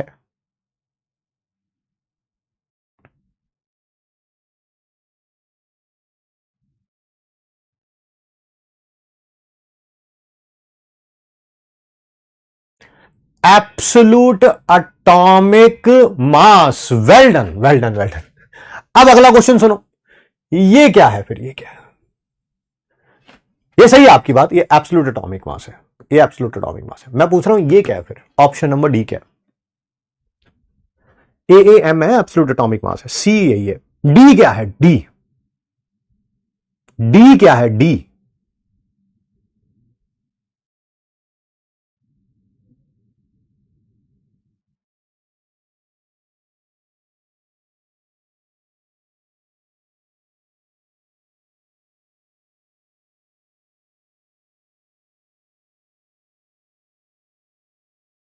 अबे डी भी एब्सोल्यूट एटॉमिक मास ही है। 1U की वैल्यू यही तो होती है, 1.67 इंटू 10 रेज टू पावर -24 ग्राम। यही वैल्यू तो होती है। तो ये भी एब्सोल्यूट एटॉमिक मास ही दे रखा है, ये भी एब्सोल्यूट एटॉमिक मास ही दे रखा है, बस ये ग्राम में दे रखा है, इतना ही फर्क है, यूनिट चेंज हो गया भाई। ठीक है, दोनों एब्सोल्यूट एटॉमिक मास है। चलिए ध्यान से सुनते हैं, समझते हैं। क्या मुझे ये टॉपिक दोबारा पढ़ाने पड़ेंगे? जैसे एब्सोल्यूट एटॉमिक मास था वैसे ही एब्सोल्यूट मॉलिक्यूलर मास होगा, बस मॉलिक्यूल का होगा, इतनी फर्क फर्क। वहां पर एटम था, या मॉलिक्यूल होगा। जैसे रिलेटिव एटॉमिक मास था वैसे रिलेटिव मॉलिक्यूलर मास होगा, बस मॉलिक्यूल का होगा भाई। वहां एटम था, यहां मॉलिक्यूल होगा। जैसे ग्राम एटॉमिक मास था वैसे ग्राम मॉलिक्यूलर मास होगा। किसका होगा? मॉलिक्यूल का होगा। वहां पर एटम था, यहां मॉलिक्यूल है यार, बस इतना ही फर्क है। सर एक एक बार सामने आमने सामने रख के ना कंपैरिजन करा दो, करा देते हैं भाई।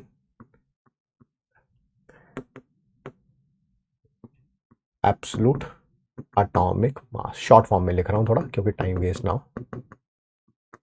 Relative atomic mass, RM, gram atomic mass, that is GAM। बताओ किसका करना है? यहां पर बस एटम रखना है, यहां मॉलिक्यूल रखना है, यहां एटम रखना मॉल, बस इतना ही फर्क है। सर आप कर दो नाइट्रोजन का, कर दो चलो नाइट्रोजन का। नाइट्रोजन का एटम ये होता है, मॉलिक्यूल ये होता है, बस इतना ही फर्क है भाई। वहां पर N के लिए रखना है, यहां N2 के लिए रखना है। ले कर बता। नाइट्रोजन ऐसे सिंबल होता है, जल्दी जल्दी बता दे। ये एब्सोल्यूट एटॉमिक मास बता। सर एक का होगा 14 ग्राम। अच्छा यहां पर N2 है सर, N2, तो यहां पर क्या हो जाएगा? सर दो नाइट्रोजन है, एक का, सॉरी बेटा, सॉरी एब्सोल्यूट एटॉमिक मास था ना 14U, ठीक है सर, है ना। वहां पर एक का 14 होता है तो दो का कितना होगा? 2 इंटू 14, दैट इज 28U हो जाएगा, इतना ही फर्क है। आरएम कैसे निकालते थे? सर इसमें से ये यू हटा दो, 14। सर आरएमएम कैसे निकालेंगे? ये यू हटा दो, 20 से लिख देता हूं, 28 थोड़ा अच्छा लगेगा आपको, ठीक है।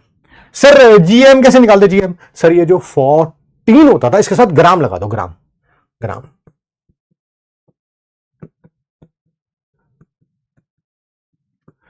तो इसमें भी 28 के साथ क्या कर दो? ग्राम कर दो। बोलो भाई जल्दी जल्दी।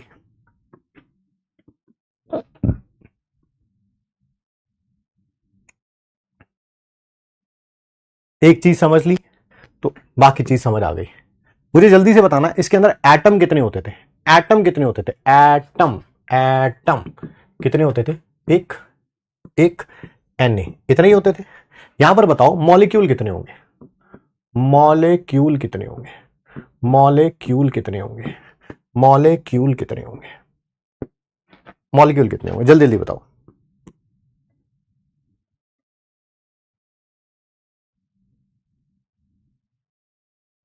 क्या यहां पर भी मॉलिक्यूल एक ही होगा? मॉलिक्यूल एक ही होगा और यहां पर Na मॉलिक्यूल्स होंगे, ठीक है भाई।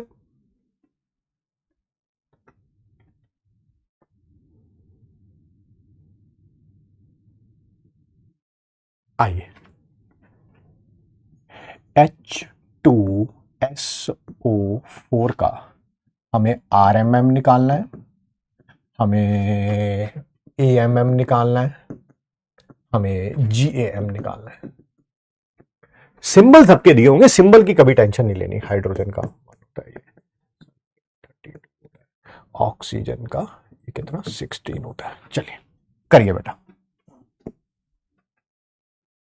सबसे पहले दो हाइड्रोजन का, देखो एक का 1 होता है, दो का 2 से मल्टीप्लाई कर देंगे। फिर इसमें सल्फर का ऐड करना है तो प्लस करेंगे। क्या करेंगे?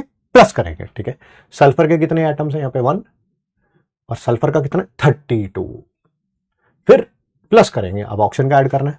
ऑक्सीजन कितने एटम्स हैं? यहां पे 4 इंटू 16, ये आ जाएगा 98।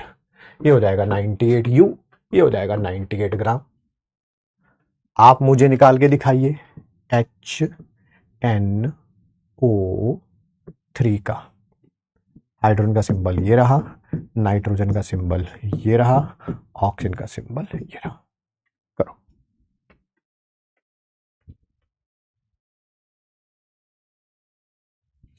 मजा आ रहा है भाई?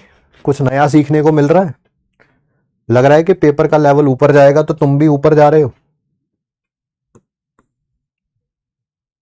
GAM is the molar mass. Yes sir, molecule एक होगा तो N2 में 2 क्या है? एटम्स है। रिलेटिव एटॉमिक मास तो सिंपली मास नंबर होता है ना, तो यहाँ पे 28 कैसे?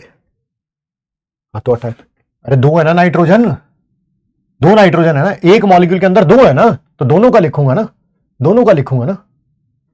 एक का 14 हुआ ना। मॉलिक्यूलर एटॉमिक मास 1 कैसे हुआ? मॉलिक्यूलर एटॉमिक मास, देखो क्वेश्चन पूछा है विनायका पांडा जी ने।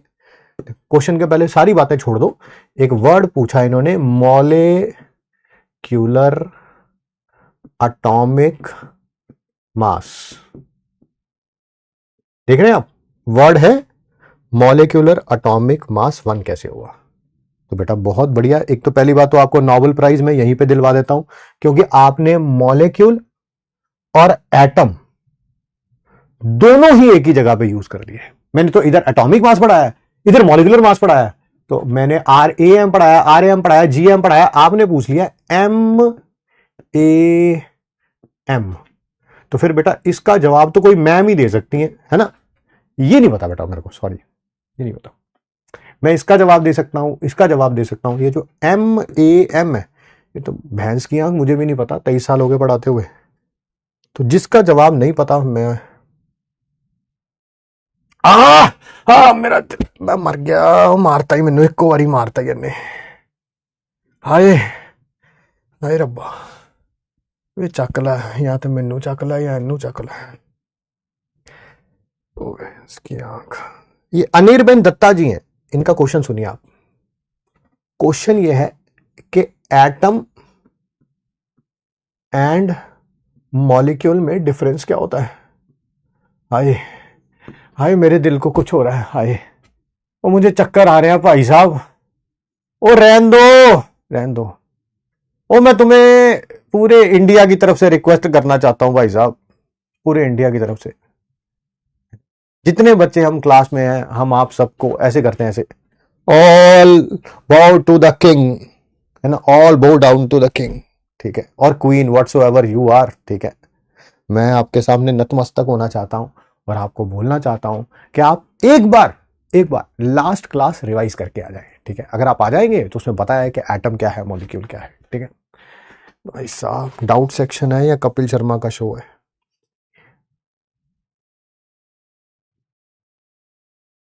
देखो फरहाना ने भी कमाल कर दिया है, कह रही नाइट्रोजन का मॉलिक्यूलर मास 14 होता है, नहीं एटॉमिक मास होता है। हाय हाय मेरे रब्बा, ओ नहीं नहीं नहीं नहीं नहीं, ओ नहीं ओ मैं कितने फंस गया भाई, मैं कहां फंस गया, मेरे को तो लग रहा। हसनात शेख जी कह रहे हैं N2 का ग्राम मॉलिक्यूलर मास 56 होगा ना। 14 को 2 से मल्टीप्लाई करने पर, 14 को 2 से मल्टीप्लाई करने पर कब से 56 आने लगा? मैं तो 28 ही पढ़ता आ रहा था। डिफरेंस बताइए AMU में और आर्म में। आर्म है एब्सोल्यूट एटॉमिक मास, AMU है 1/12 of 1 atom of carbon 12। AMU और U में कोई डिफरेंस है? कोई डिफरेंस नहीं है। इंटू 2 क्यों लेते हैं? उत्कर्ष जी ने पूछा, बाबू यहां पर ये 2 थे ना तो 2 से मल्टीप्लाई कर दिया, अगर ये 3 होते 3 से कर देता हूं। इसका डेफिनेशन बताओ, इसका डेफिनेशन बताओ, है ना। देखो अरुण ने कितना बढ़िया क्वेश्चन पूछा है, कह रहा इसका डेफिनेशन बताओ। इसका डेफिनेशन बताते हैं, बताओ। ये रहा अरुण ये रहा डेफिनेशन। वो डेफिनेशन ही मैं लिख रहा था, तुमने बीच में एब्सोल्यूट लिखा था, अभी डाउट पूछ लेता हूं पहले। अरे वो डेफिनेशन ही लिख रहा था, मैं डेफिनेशन ही लिख रहा था। अरे वाह तैयबा आ गई है, कह रही क्या इससे क्वेश्चन आते हैं? बता दो, अगर आते हैं तो मैं पढ़ लूंगी, नहीं आते तो मैं नहीं पढ़ूंगी। तो फिर 27 की तैयारी कर रही हो तुम, 26 की नहीं। ऐसा पेपर आने के बावजूद भी बच्चे बेशर्मों की तरह पूछ रहे हैं, कह रहे इससे क्वेश्चन आते हैं तो बता दे भाई, तब पढ़ लेंगे। और क्वेश्चन नहीं आता तो फिर नहीं। No no no no no, तुम वही हो बेटा, तुम वही हो, तुम वही हो। जब डॉक्टर बन जाओगी तब उसके बाद पेशेंट आ जाएगा। पेशेंट आ जाएगा आंख की एक पर्टिकुलर प्रॉब्लम लेके, और तुम कहोगे ओ भैंस की आंख, ये वाला चैप्टर तो मैंने छोड़ नहीं दिया था क्योंकि इसमें से क्वेश्चन नहीं आते थे यार, है ना। अब ये आ गया, पेशेंट आ गया मेरे पास, पेशेंट का क्या किया जाए? पेशेंट को कहते हूं आप कल आना है एक्चुअली। वो कह रहे क्या हो गया डॉक्टर साहब, कहां जा रहे हो?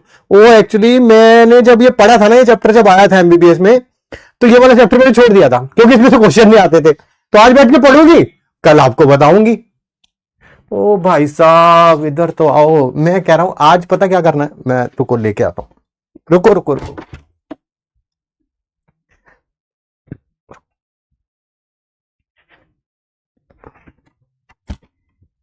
कोई प्रॉब्लम नहीं है मुझे, I have no issues, I have solution of each and everything. ऐसा हो जाता है, ऐसा हो जाता है।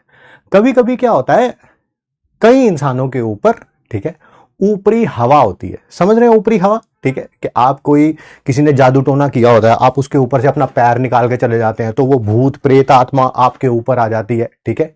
तो अब इसको हटाने के लिए क्या करेंगे, आज सब अपने घर पे सब जाने करेंगे ठीक है। मुझे वीडियो भेजिए, मुझे वीडियो भेजिएगा अपनी मम्मी से या पापा से या भाई से, बहन से, या खुद ऐसे चप्पल लीजिएगा, चप्पल चप्पल पे करना है थू, ठीक है। थू करने के बाद ऐसे 7 बार इसे अपने सिर के ऊपर से घुमाना है, ऐसे ऐसे 7 बार कर लिया, ठीक है। फिर उसके बाद, ठीक है, इसको जो है नीचे मारना है 4 बार, 1 2 3 4, ठीक है। मुझे उम्मीद है आप 7 दिन ऐसा करेंगे तो ये जो ऊपरी हवाएं हैं आपके ऊपर से ये हट जाएंगी। ये सबने करना है, ये सबने करना है, सिर्फ एक बच्चे के लिए सबने करना है, ठीक है। और हम 7 दिन बाद एक नया अच्छा बैच जो है वो और कर सकेंगे, ठीक है। कोई टेंशन नहीं लेनी, हो जाता है कभी कभी इंसानों के साथ, कभी कभी हो जाता है, हो सकता है मैं ही किसी ऊपरी हवा से टांग गया हूं और मैंने यकीन 2.0 के लिए हाँ कर दिया, हो सकता है, दैट कैन हैपन ऑल्सो ना ओ भाई, ओ मैं कितने बच गया भाई। I am feeling like Alia Bhatt right now, ठीक है। आलिया भट्ट कहती है ना उस मूवी में, राजी मूवी में, मुझे घर जाना है, मुझे भी यही हो रहा भाई, मुझे भी यही हो रहा, मुझे घर जाना है। कमाल की बात यह है मैं अपने घर से ही क्लास ले रहा हूं, फिर भी मुझे घर की याद आ रही है। I am shit scared right now, डर लग रहा है मुझे। आप देख नहीं पा रहे हैं कैमरे में, मेरी टांगे कांप रही हैं राइट नाउ, सच में डर लग रहा है मेरे को। और ऐसा कभी नहीं हुआ किसी बैच में कि 3 ही दिन हुए हो और मेरे को डर लगने लगे, ऐसे मेरे हाथ पैर कांपने लगे यार। बट शक्तियां, शक्तियां कुछ भी करवा सकती हैं, है ना। मैंने बोला ऊपरी शक्तियां हैं, कोई बात नहीं, हो जाओगे ठीक, you will be all right very soon, I promise you, ठीक है भाई साहब। ये डाउट वाला फीचर ही हटवा देंगे भाई, फीचर ही हटवा देंगे। कल मैंने डाउट बहुत सारे सॉल्व भी किए हैं, क्लास के बाद भी सॉल्व किए हैं, बट कल ऐसा कोई डाउट था नहीं, होता तो हंस ही लेते।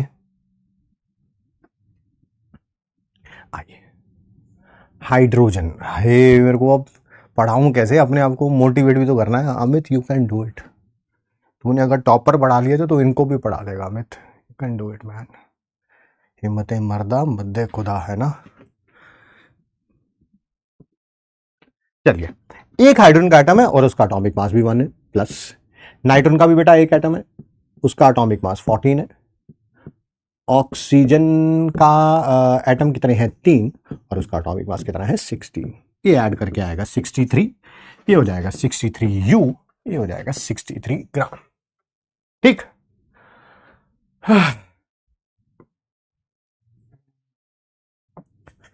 चक्कर आ रहे हैं उस्ताद, ओ मेरे उस्ताद कहां गए वे तुम लोग। हाँ हाँ, ये रे, ये रे। देखिए एटम के लिए पढ़ लिया हमने, ठीक। ऐसे देख, ऐसे देख, आराम से आराम से, जल्दी नहीं कोई। क्या ये मॉलिक्यूल के लिए पढ़ लिया, ठीक ठीक। चल ऐसा करता हूं, इसका MIT भी लिखवा देता हूं, ये कैलकुलेट कैसे कर रहा है ना। तो बाद में कहेगा वो करेगा, वो करने से पहले मान दे तुझे किसी का भी GMM निकालना है। GMM को, ग्राम मॉलिक्यूलर मास को, मोलर मास भी बोलते हैं। तो करना क्या है, हमेशा यही कर रहा है, देख, number of atoms number of atoms into atomic mass, number of atoms atomic mass, number of atoms atomic mass, सबको ऐड कर रहा है। यहां पर भी वही कर रहा हूं मैं, ये देख, ऐड करना है किसको, नंबर ऑफ एटम्स को इंटू एटॉमिक मास, इसके number of atoms into atomic mass, number of atoms ये है, एटॉमिक मास गिवन होगा जैसे इनका गिवन है, इसके भी number of atoms into atomic mass given होगा। ठीक है, ये फाइंड आउट कर सकते हैं। ग्राम मॉलिक्यूलर मास को ही मोलर मास भी बोलते हैं। देख तूने, पानी पी ले थोड़ा सा, हिम्मत चाहिए अब थोड़ी सी।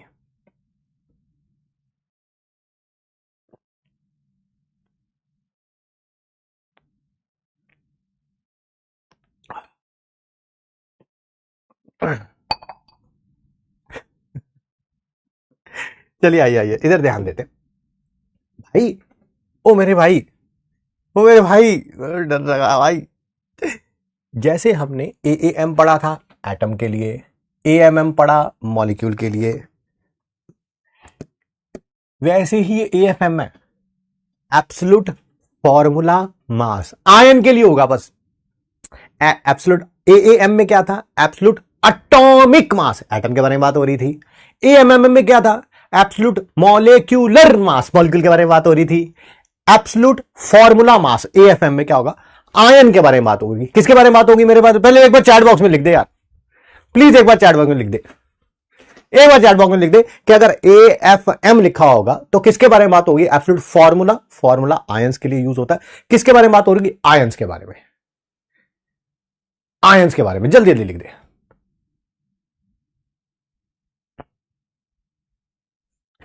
रिलेटिव फॉर्मूला मास, फॉर्मूला मतलब आयन के बारे में बात होगी। ग्राम फॉर्मूला मास मतलब आयन के बारे में बात होगी, बस। सारे जाने लिख दो, सारे जाने, वो डाउट बॉक्स वाले भी लिख दो सारे के सारे, बिना शर्माए आंसर बताएं।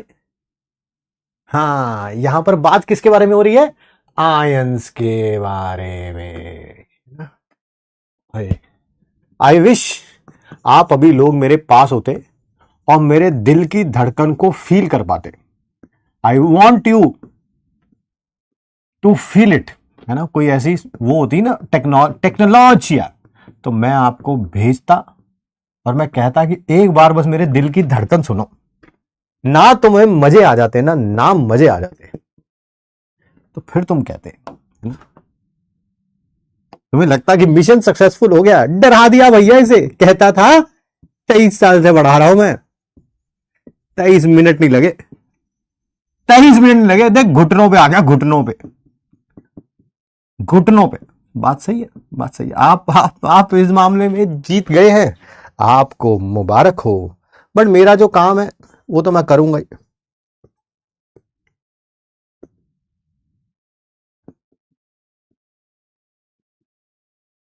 बस बात भाई किसके बारे में होगी, आयंस के बारे में, आयंस के बारे में बात होगी।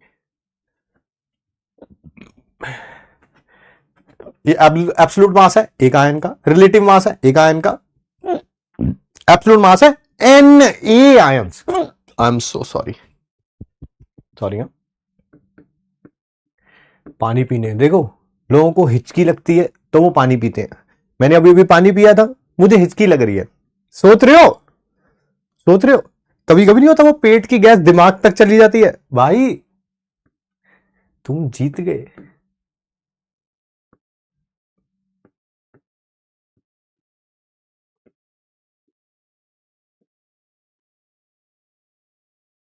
इसे बोलते हैं नानी याद दिलाना। आज मुझे सच में अपनी नानी की याद आ रही है।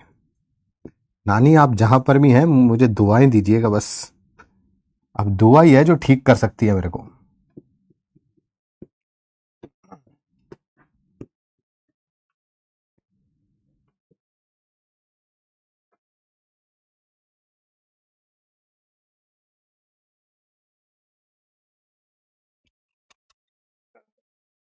I'm so sorry। तुम लोग हंस रहे हो, मेरे को पता है, उधर मजाक सूझ रहा है तुम लोगों को।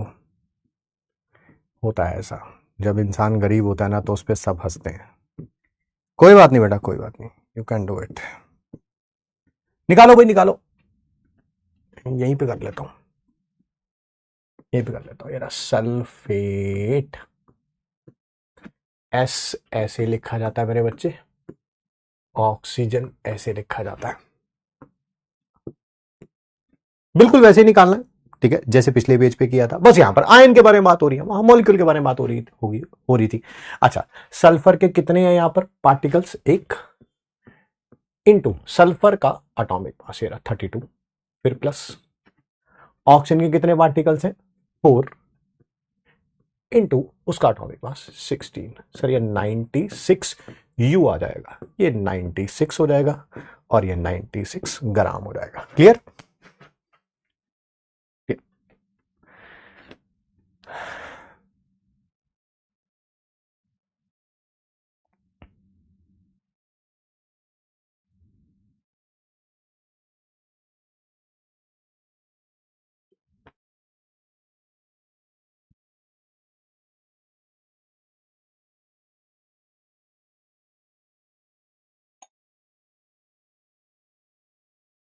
ठीक है भाई, हो गया।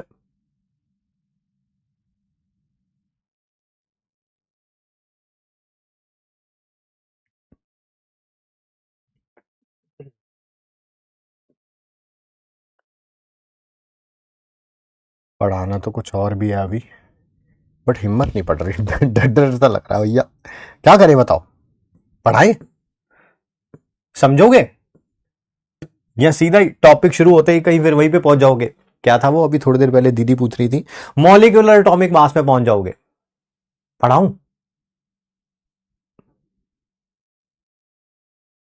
एक बच्चे ने अच्छा क्वेश्चन पूछा, कह रहा है कि सर ये चार्ज आया ना, चार्ज ये देखो, इससे कोई फर्क पड़ेगा क्या मास पे? बेटा हमने आज की क्लास में भी आज की क्लास में ही बात करिए, इलेक्ट्रॉन का मास जो होता है वो प्रोटॉन और न्यूट्रॉन से बहुत कम होता है, तो इलेक्ट्रॉन चाहे ऐड हो जाए या लॉस हो जाए उससे मास पे कोई फर्क नहीं पड़ता, उससे मास पे कोई फर्क नहीं पड़ता। अच्छा क्वेश्चन है, इसी कारण डाउट लेना भी चाहिए। मैं एक स्टेटमेंट बोल रहा हूं,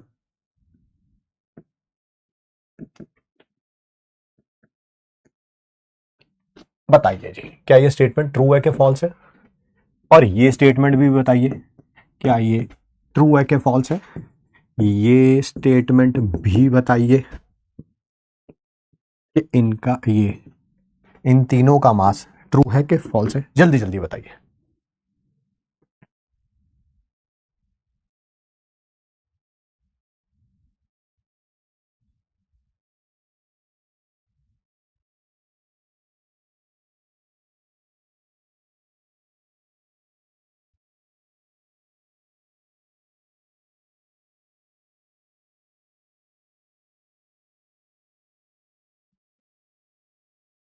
ट्रू।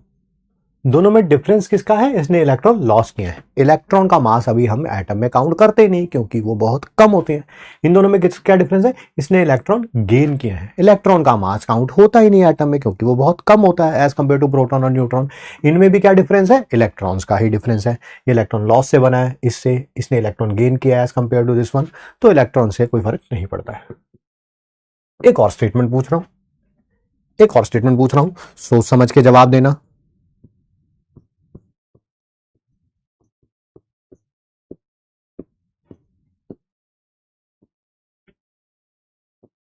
बताइए ट्रू है कि फॉल्स है, अब बताइए। ऊपर वाली तीनों ट्रू थी बेटा, इसमें बताइए क्या ट्रू है कि फॉल्स है।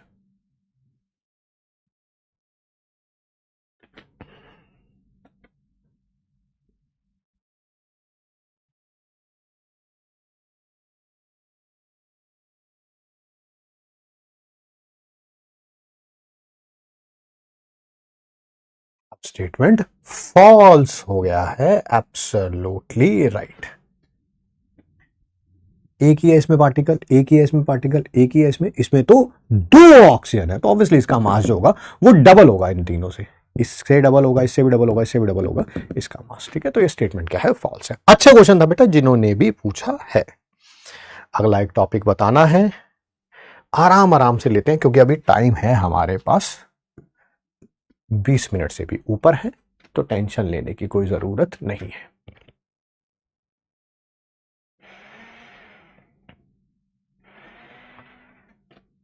आइए चैट बॉक्स करेंगे बंद, सर आयंस के लिए बेस्ट आंसर है approximately same but not exact same. ठीक है रितेश, आप कह सकते हैं। चलिए, आपकी वजह से फिजिकल केमिस्ट्री बहुत अच्छी हो गई है, बहुत बढ़िया जी। Sir AFM and AMM same होगा क्या? किस तरह से कहना चाहते हो बाबू? बेटा फॉर जहां AFM लिखा है, देखो जो अच्छा डाउट होता है उसको लेते भी है, मजाक मजाक वाली बात तो एक अलग है। बेटा इसमें आयन होगी, जैसे ये एक मिनट बाबू, रब होता ये नहीं होता, कोई बात नहीं। जैसे ये बेटा एक आयन है, ठीक है, और मैं ऑक्सीजन का अगर मॉलिक्यूल लूंगा तो ऑब्वियसली इसमें मॉलिक्यूल होगा, O2 होगा, तो ऑब्वियसली इसमें एक है, इसमें दो है, तो इसका मास डबल होगा। अब पता नहीं आप किसके बारे में बात कर रहे हैं, मैं तो जो कंपैरिजन मैंने करना था वो मैंने करके दिखा दिया। एज यू मेंशन्ड एक मिनट रुक जाइए। फॉर्मूला मास आयंस के लिए होता है, बट एनसीईआरटी में NaCl mass is also written as formula mass. तो NaCl आयनिक ही तो होता है। अरे भैया NaCl आयनिक कंपाउंड ही तो होता है, तो बात सही, तो जो एनसीईआरटी में लिखा और जो मैं कैसे करेंगे। As you mention formula mass ions के लिए होता है, बट एनसीईआरटी में NaCl का मास फॉर्मूला मास लिखा हुआ है, तो वो आयनिक ही तो है, आयनिक ही तो है, तो सेम ही तो लिखा हुआ जो मैंने बोला। सर सब कुछ एक जैसा ही दिख रहा है, इनमें डिफरेंस क्या है? सब कुछ एक जैसा, हाँ ये तीनों तो एक जैसे ही है। यहां पर ये एटम है, ये मॉलिक्यूल है, ये डिफरेंस है यार इसमें। सर ये absolute mass of one ion क्यों लिखा है? गलत जगह पे पूछा है बेटा आपने क्वेश्चन, पेज सही रखो। चलिए आइए हम कुछ बच्चे ले लेते हैं क्लास में, ABCDEFGH।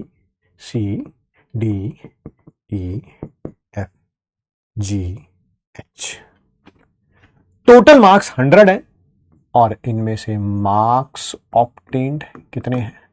10, 20, 30, 40, 50, 60, 70, 80।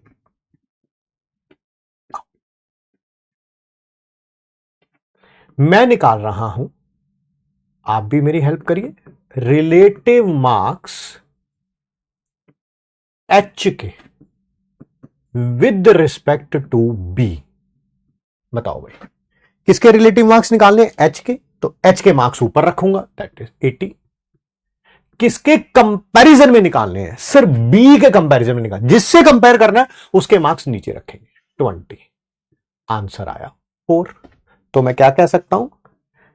H के मार्क्स 4 टाइम्स मोर हैं एज कंपेयर्ड टू B। किसी को कोई प्रॉब्लम तो नहीं सर। अब फिर दोबारा मैं रिलेटिव मार्क्स H के निकाल रहा हूं, पहले भी H के निकाले थे बिल्कुल, बट अब की बार निकाल रहा हूं विद रिस्पेक्ट टू D। ऊपर किसके मार्क्स रखेंगे? जिसके रिलेटिव मार्क्स निकालने उसके ऊपर रखेंगे, जिसके कंपैरिजन में निकालने हैं उसको नीचे रखेंगे। फिर अब की बार आंसर आ जाएगा 2। क्या मैं कहूंगा H के मार्क्स जो हैं 2 टाइम्स मोर है एज कंपेयर्ड टू D। जिसके साथ आप कंपैरिजन कर रहे हैं, यहां कंपैरिजन कर रहे थे B के साथ H का, यहां कंपैरिजन कर रहे थे D के साथ H का, जिसके साथ कंपेयर कर रहे हैं अगर वो चेंज हो गया तो रिलेटिव मार्क्स चेंज हो जाएंगे। यस और नो, यस और नो, यस और नो, सिर्फ यस में और नो में रिप्लाई करिए। जिससे आप कंपेयर कर रहे हैं, मैं यहां पर H के मार्क्स कंपेयर कर रहा था B से, यहां पर कंपेयर कर रहा था D से, यहां आंसर आया 4, यहां आंसर आया 2। तो जिससे कंपेयर कर रहे हैं अगर उसको चेंज कर दिया तो रिलेटिव मार्क्स चेंज हो जाएंगे। इस पेज को नोट करना है, आपकी मर्जी है, समझ आ रहा है तो रहने दो। कुछ चीजें समझने के लिए भी तो होती हैं यार, 12वीं पास हो यार तुम लोग। Answer is yes, answer is yes, very good.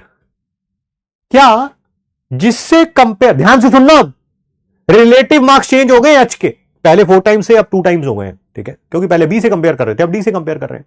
अब मेरे को एक जवाब देना, सारे जाने मिलके चैट बॉक्स के अंदर भर जाना चाहिए, आंसर करेक्ट होना चाहिए। मुझे यह बताओ, क्या एब्सोल्यूट मार्क्स, खुद के मार्क्स H के, क्या चेंज हो गए हैं अगर हम कंपैरिजन B से करें या D से करें? खुद के marks, absolute marks, absolute absolute मतलब खुद के मार्क्स जो है, क्या वो चेंज हो गए हैं? यस और नो, यस और नो, यस और no.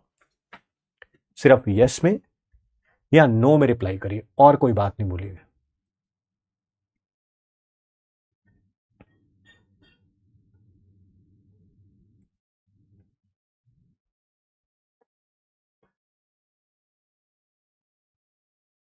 The answer is no. Very good. वो तो एच के खुद के मार्क्स अभी भी 80 हैं, चाहे बी से कंपेयर करो चाहे डी से कंपेयर करो। तो ये बात आपको पता चल गई, जिससे कंपेयर कर रहे हैं अगर उसको चेंज करेंगे तो रिलेटिव मार्क्स चेंज होंगे, एब्सोल्यूट मार्क्स चेंज नहीं होंगे। एब्सोल्यूट मार्क्स एच के will not change, relative marks change होंगे, relative marks.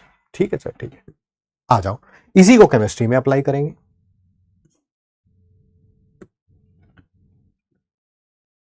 Relative relative atomic mass पे क्या फर्क पड़ेगा अगर डेफिनेशन 1 एएमयू की चेंज कर दी।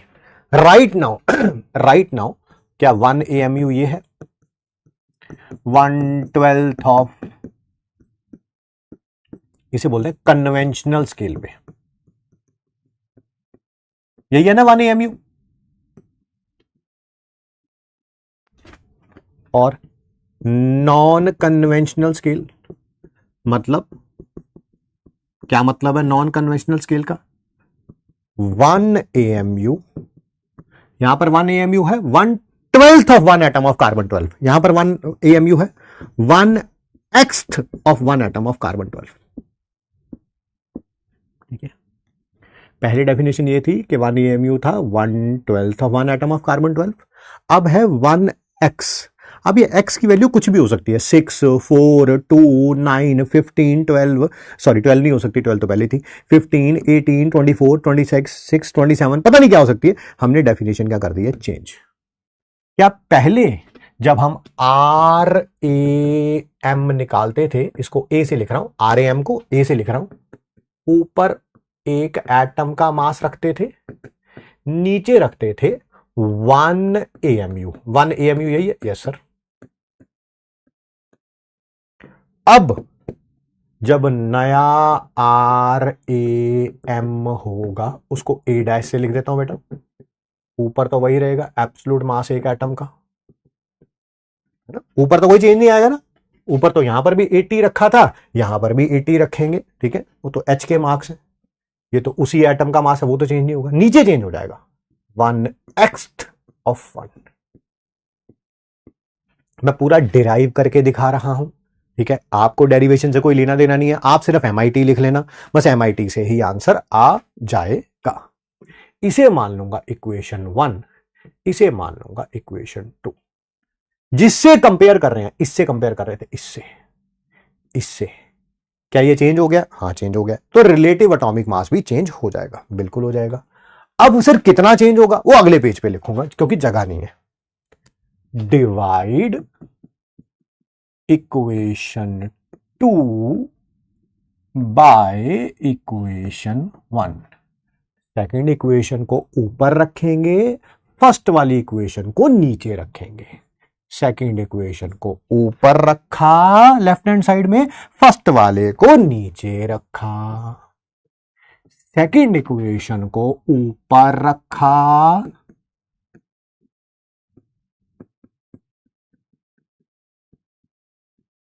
फर्स्ट वाली इक्वेशन को नीचे रखा।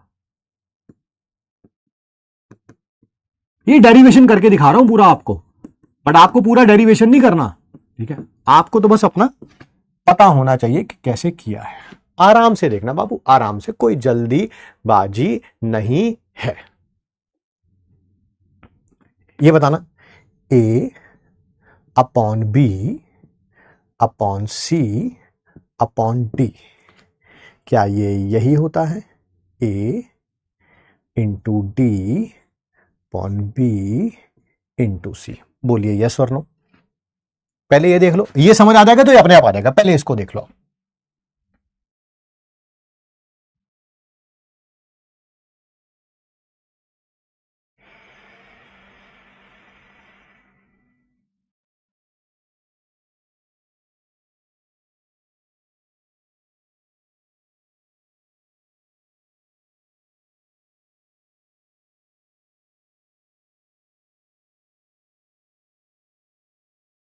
यस यस यस, चलिए आए आए।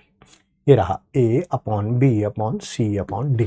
क्या मैं इसको ऐसे लिख दूं, ऊपर A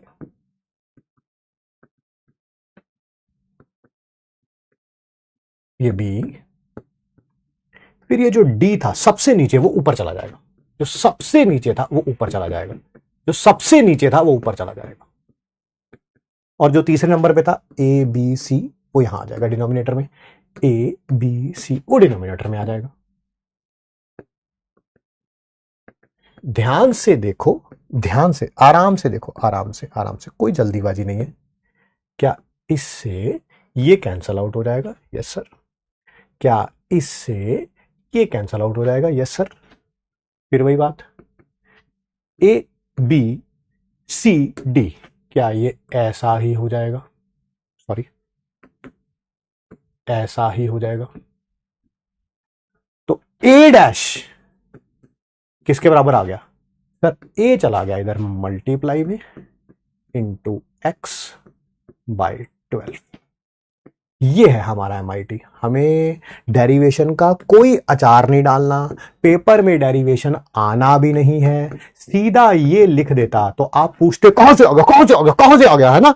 वैसे से हाथ बनाने लगते आप लोग, डाउट ग्रुप के ऊपर चढ़ जाते, है ना, डाउट ग्रुप की मां बहन एक कर देते। तो वो चीजें ना करें, इसी कारण मैंने पूरा डेरिवेशन करा दिया, आपको नहीं करना है। बस आपको इन चीजों का मतलब पता होना चाहिए। ए डैश क्या है? नया रिलेटिव एटॉमिक मास। ए क्या है? Relative atomic mass conventional scale पे, जो आपको ऑलरेडी फाइंड आउट करना आता है। जो कार्बन का 12 आया था, हीलियम का 4 आया था, ऑक्सीजन का 16 आया था, वो ऑलरेडी करना आता है, मतलब इसकी आपको टेंशन लेने की जरूरत नहीं है। सर एक्स क्या है? डेफिनेशन ऑफ न्यू AMU के 1 AMU इज 1x, ये 1x। अब 1/15 लिखा होगा तो x15 आ जाएगा, x15 आ जाएगा। 1/18 रखा होगा तो x18 आ जाएगा, 124 रखा होगा x24 आ जाएगा, 1/6 रखा होगा वो 1/6 आ जाएगा ऑफ 1 एटम ऑफ कार्बन। बस आपको बस इतनी बात पता होनी चाहिए, आपको बस इतनी बात पता होनी चाहिए, है ना? रिपीट कर दी, मैं जानता था बेटा, मैं तभी तो डर रहा था बेटा ना कराने के लिए, मेरे को लग रहा था कि आज ना ही कराया जाए तो ज्यादा बेटर है, बट कोई बात नहीं, आप कह रहे हो मैं रिपीट करूंगा बेटा। सर ये RAM आपने कहां से लिखा है? मैं शुरू से बेटा, शुरू से देखो, आज की क्लास जहां से शुरू हुई थी हम वहां वापस जाएंगे। क्या RAM वही लिखा है? ऊपर एब्सोल्यूट मास, नीचे mass of 1/12 of 1 atom of carbon 12।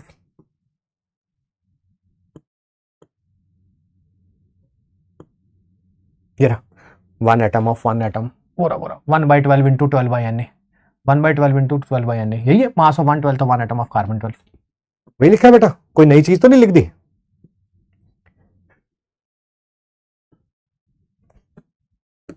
और IUPAC ने बोला 1/12 की जगह हम कुछ नया नंबर रख रहे हैं, 1/6 तो यहां पर 6 आ जाएगा, 1/18 यहां 18 आ जाएगा, 1/19 यहां 19 आ जाएगा, 1/20 यहां पर 1/20 आ जाएगा। तब ऐसे लिखोगे नए RAM को।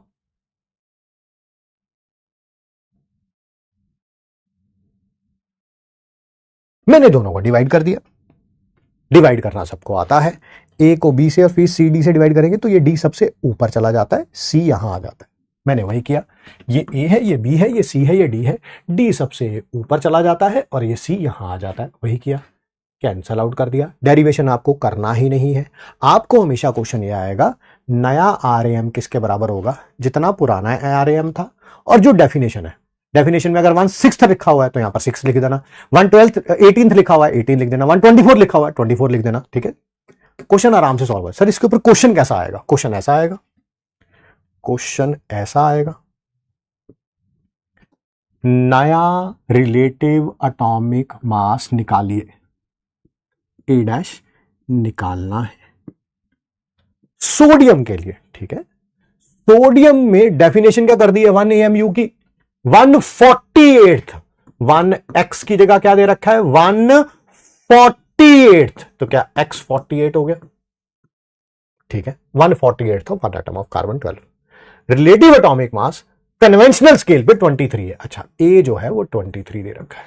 सीधा फॉर्मूला लगाएंगे, कोई दिमाग नहीं लगाएंगे। A dash is equal to A into X by 12, 48 into, sorry बेटा ए कितना था 23, एक्स कितना है 48 बाई 12, ये 4 के टेबल पे जाएगा 92 हो जाएगा, 92 हो जाएगा। ठीक है बेटा,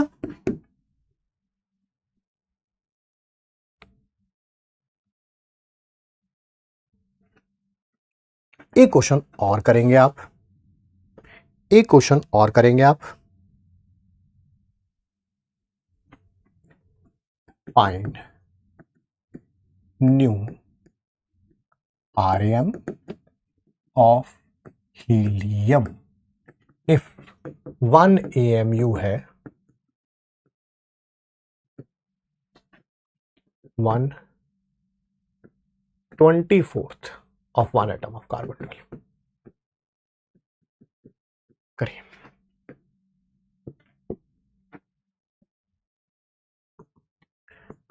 नया आरएम निकालना है यानी कि ए डैश निकालना है, जिसका फॉर्मूला होता है A इंटू एक्स बाई 12। ये है जो आरएम आपको निकालना आता है। बताओ हीलियम का आरएम कितना होगा? सर 4 होगा। और ये एक्स क्या है? जो भी डेफिनेशन है 1 AMU की, दैट इज 1/24। तो ये 24 आ जाएगा एक्स, आंसर आ जाएगा 8। सबने आंसर कर लिया हुआ है, वेल डन यार, वेल डन। मेरे से पहले सॉल्व कर लिया हुआ तुम लोगों ने। 8 आएगा, 8 आएगा, 8 आएगा।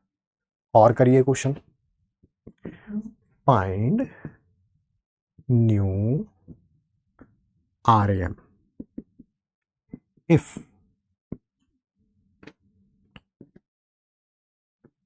ऑफ ऑक्सीजन इफ 1 AMU है 1/60 of 1 atom of carbon 12।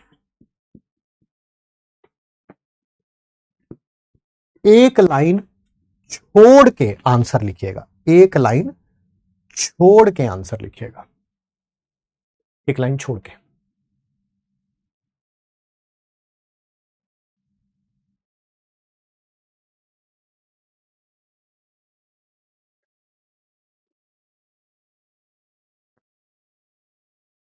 नया आरएम निकालना है जिसका फॉर्मूला होता है A इंटू एक्स बाई 12। ये नया आरएम है। ए क्या था? जो आपको रिलेटिव एटॉमिक मास निकालना आता है। ऑक्सीजन का कितना होगा? वो 16।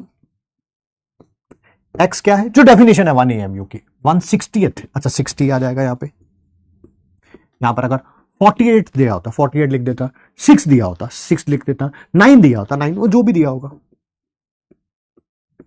क्या आंसर आ जाएगा? 80। 80। अब मैं आपको एक लाइन याद दिला देता हूं, जिससे कंपैरिजन कर रहे हैं, अगर वो चेंज कर दिया तो रिलेटिव मार्क्स तो चेंज हो गए थे, पर एब्सोल्यूट मार्क्स कभी भी चेंज नहीं होंगे। ये आपने बोला था ना कि वो तो एच के 80 मार्क्स हैं तो 80 ही रहेंगे, वो कभी भी चेंज नहीं होंगे, नहीं होंगे, नहीं होंगे। अब ये जो एक लाइन थी उसी में इसी का पार्ट है, find new absolute atomic mass oxygen का। अगर 1 AMU की डेफिनेशन यही कर दी है तो आंसर बताइए। ये ए है जिसका आंसर आ चुका, बी का आंसर बताइए। ए है, आंसर आ चुका, बी का आंसर बताइए।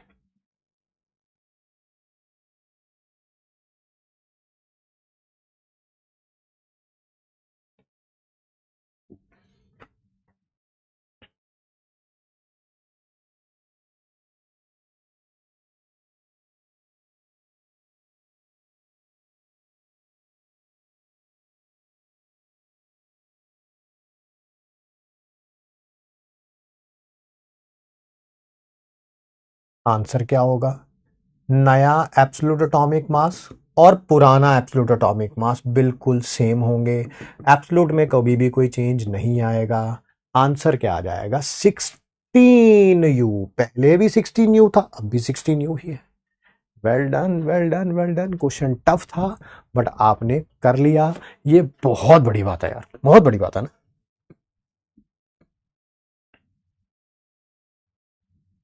ओए, मैंने यहां पर आरएम किया है, क्या ये समझ गए हो कि दोबारा करवाना पड़ेगा? ये रिलेटिव मॉलिक्यूलर मास है। अरे भैया फिर इसको रिलेटिव मॉलिक्यूलर मास बोल देना, मॉलिक्यूलर मास बोल देना, बात टॉपिक वही है, बस एटम की जगह मॉलिक्यूल आ जाएगा। इस पे क्वेश्चन करा दूंगा कल मैं, इस पे क्वेश्चन करा दूंगा कल, टेंशन मत लेना।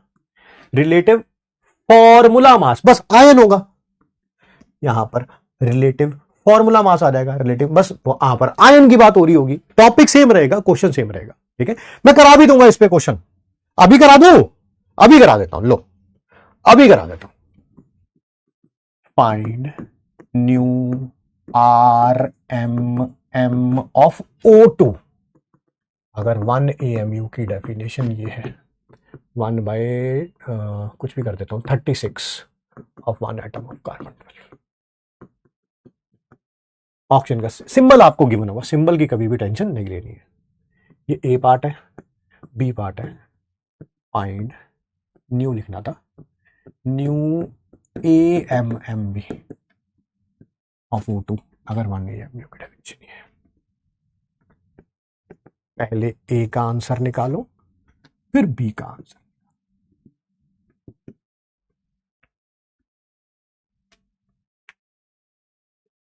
फिर वही A dash is equal to A into X by 12।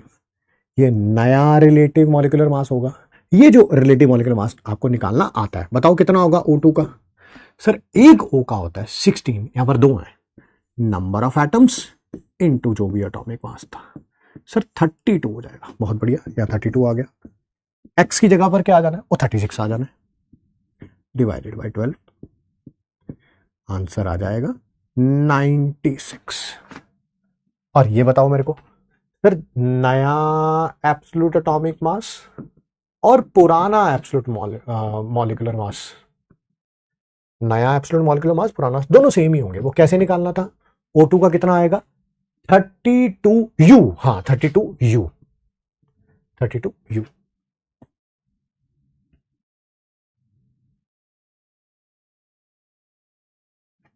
चलिए बढ़िया, अब बात करेंगे हम 5 star trick for fast calculation. पहले ये बताइए, क्या कल हमने 3 डिजिट वाले जो थे उनको प्रैक्टिस कर लिया था? यस और नो, सिर्फ यस और नो में रिप्लाई करिए, क्योंकि मेरे ट्रिक्स बताने का कोई फायदा नहीं है जब आप प्रैक्टिस नहीं करेंगे, तो वो जीरो ही है, वो जीरो ही है भैया। आयन वाला क्वेश्चन भी कल करा दूंगा बेटे, जिसको नहीं सीखनी, जिसको सब कुछ आता है वो चले जाओ ना, वो चले जाओ, क्यों टेंशन ले रहे हो आप? ठीक है,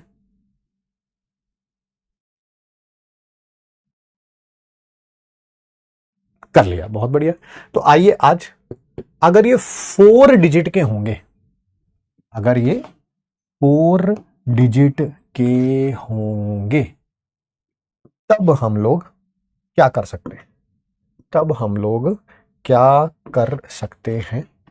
पहला स्टेप क्या होगा? अगर ये 4 को 4 से मल्टीप्लाई करना होता ना, तो बेटा पता कितने स्टेप होते हैं? पहले 4 को 4 से मल्टीप्लाई 16 स्टेप, फिर ऐड करना पड़ेगा 21 स्टेप। कितने? 21 स्टेप, 21 स्टेप। बट मैं इस 21 को कम कर दूंगा मोर देन हाफ में, मोर देन हाफ में।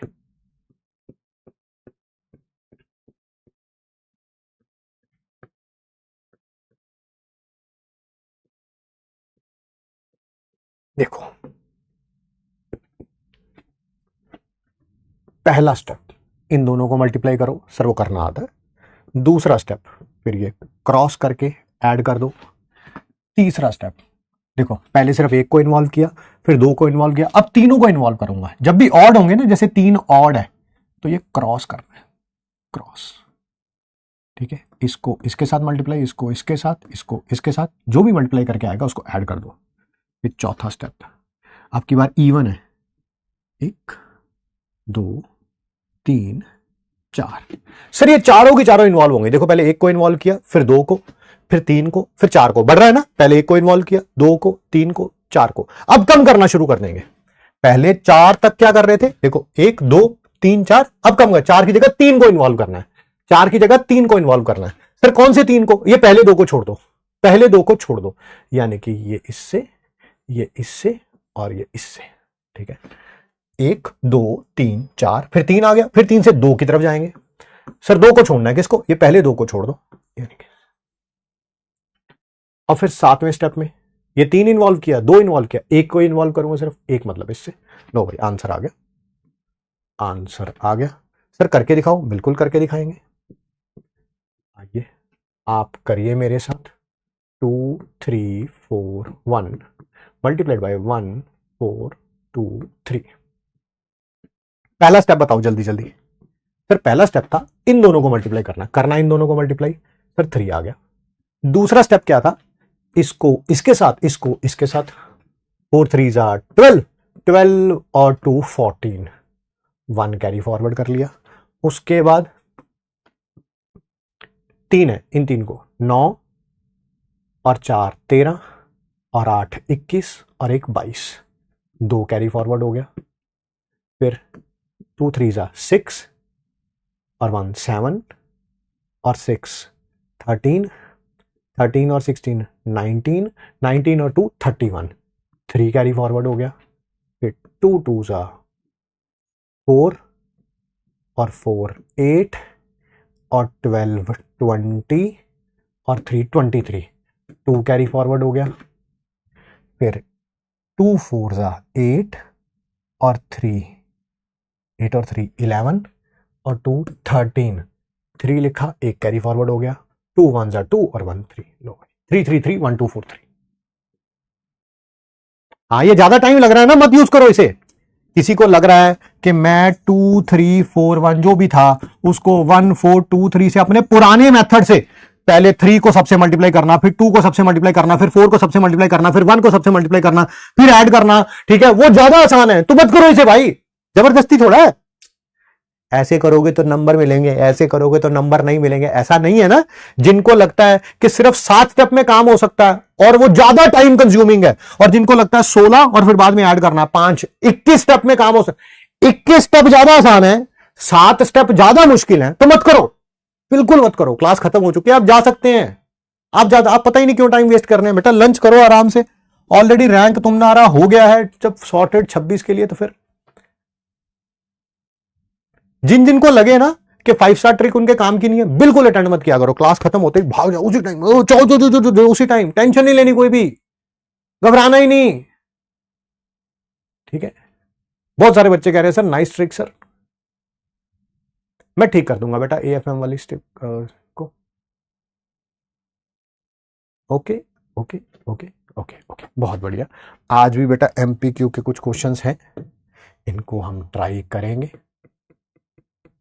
ठीक है। आज MPQ की कल वाली का भी आंसर आ जाएगा और आज वाली का भी आंसर आ जाएगा, ठीक है। बहुत बढ़िया बहुत बढ़िया, रिवाइज करके आइएगा। आज की क्लास में एक्स्ट्रा एफर्ट लगाइएगा। कोई भी टॉपिक तभी तक वीक है आपका, ठीक है, जब तक आप उसमें ज्यादा टाइम नहीं दे रहे हैं। कभी भी कुछ लगे फिजिक्स में, केमिस्ट्री में, बॉटनी में, जूलॉजी में, यार ये वाला चीज मुझे नहीं आती है, तब उस पर एक्स्ट्रा टाइम लगाने की जरूरत है, चीजें सॉर्ट डाउन हो जाती हैं। जो भी बच्चे डॉक्टर बनते हैं हर साल, भाई हर साल की बात बता रहा हूं, कोई इस साल की अलग नहीं है। अभी भी कुछ टॉपर से बात हुई थी, नोएडा आए हुए थे, तो उन्होंने बोला कि अमित सर से बात करनी है। मुझे फोन आया था कि सर बच्चे आपसे बात करना चाहते हैं, वो लास्ट ईयर के आपके ही बैच के बच्चे हैं, आपके ही बैच के बच्चे हैं वो, ठीक है। तो हर साल बच्चे वही करते हैं यार, ठीक है। और तुम क्या IIT वालों, कल एक IIT वाले का फोन आया हुआ था, वो बोल रहा था कि सर एडवांस में हो गया, उसको ऑर्गेनिक पढ़ाई थी मैंने, ठीक है, कि सर ऑर्गेनिक बड़ी बढ़िया पढ़ाई थी, बड़ा अच्छा गया सर एडवांस में। चलो बढ़िया भाई, ठीक है, पिछले साल का बच्चा था, ठीक है। तो हर साल यही होता है, कोई बच्चे अलग नहीं होते हैं, बस जो एफर्ट लगाना शुरू कर देता है वो इंप्रूव करना शुरू करता है, नहीं तो बाकी सब लोग रोते हैं। जिनको भी रोना है वो रो सकते हैं, रोने से सॉल्यूशन नहीं निकलेगा, नहीं निकलेगा, नहीं निकलेगा, दैट इज फॉर श्योर, ठीक है। मैं एक बड़ी अच्छी पोएम है और उसको बहुत बार सुनता हूं, ठीक है, बहुत बार सुनता हूं और बहुत बार सुनाता भी हूं, और मुझे लगता है कि रोने से कुछ नहीं होता, हमेशा एफर्ट मारने से सॉल्यूशन निकलते हैं। वो तुम्हारे लिए भी है। क्या? मिलना था जो नहीं मिला वो, क्या? मिलना था जो नहीं मिला वो, चलना था जो नहीं चला वो, मिलना था जो नहीं मिला वो, चलना था जो नहीं चला वो, माना सपने चूर हो गए, माना सपने चूर हो गए, तुम मिटने को मजबूर हो गए। लेकिन इस हार को जीवन भर, लेकिन इस हार को जीवन भर ढोने से कुछ होता है क्या? नहीं हुआ तो हो जाएगा, नहीं हुआ तो हो जाएगा, रोने से कुछ होता है क्या? जहां पर भी लगे एक्स्ट्रा एफर्ट लगाने की जरूरत है, लगाओ। ये पहला ड्रॉप नहीं है, दूसरा ड्रॉप नहीं है, तीसरा नहीं है, ये लास्ट ड्रॉप है भाई। खत्म, इस चंगुल से निकल जाओ, उतने फायदे में रहोगे, है ना। स्ट्रगल सबकी लाइफ में होता है, वही अगली लाइनें भी बता रही हैं क्या, कि नाम एक बतलाओ मुझको, नाम एक बतलाओ मुझको, आसानी से मिला हो जिसको, आसानी से मिला हो जिसको, जीत का अपना ढंग रहा है, जीत का अपना ढंग रहा है, पथ मुश्किल के संग रहा है। अब है मुश्किल तो है मुश्किल, अब है मुश्किल तो है मुश्किल, डरने से कुछ होता है क्या? अरे नहीं हुआ तो हो जाएगा, रोने से कुछ होता है क्या? ये आपको डिसाइड करना है, आपको रोना है या काम करना है, ठीक है। It's all up to you. So thank you so much to all my मगरमच्छ। See you in the next class. Revise करके आना आज की क्लास को।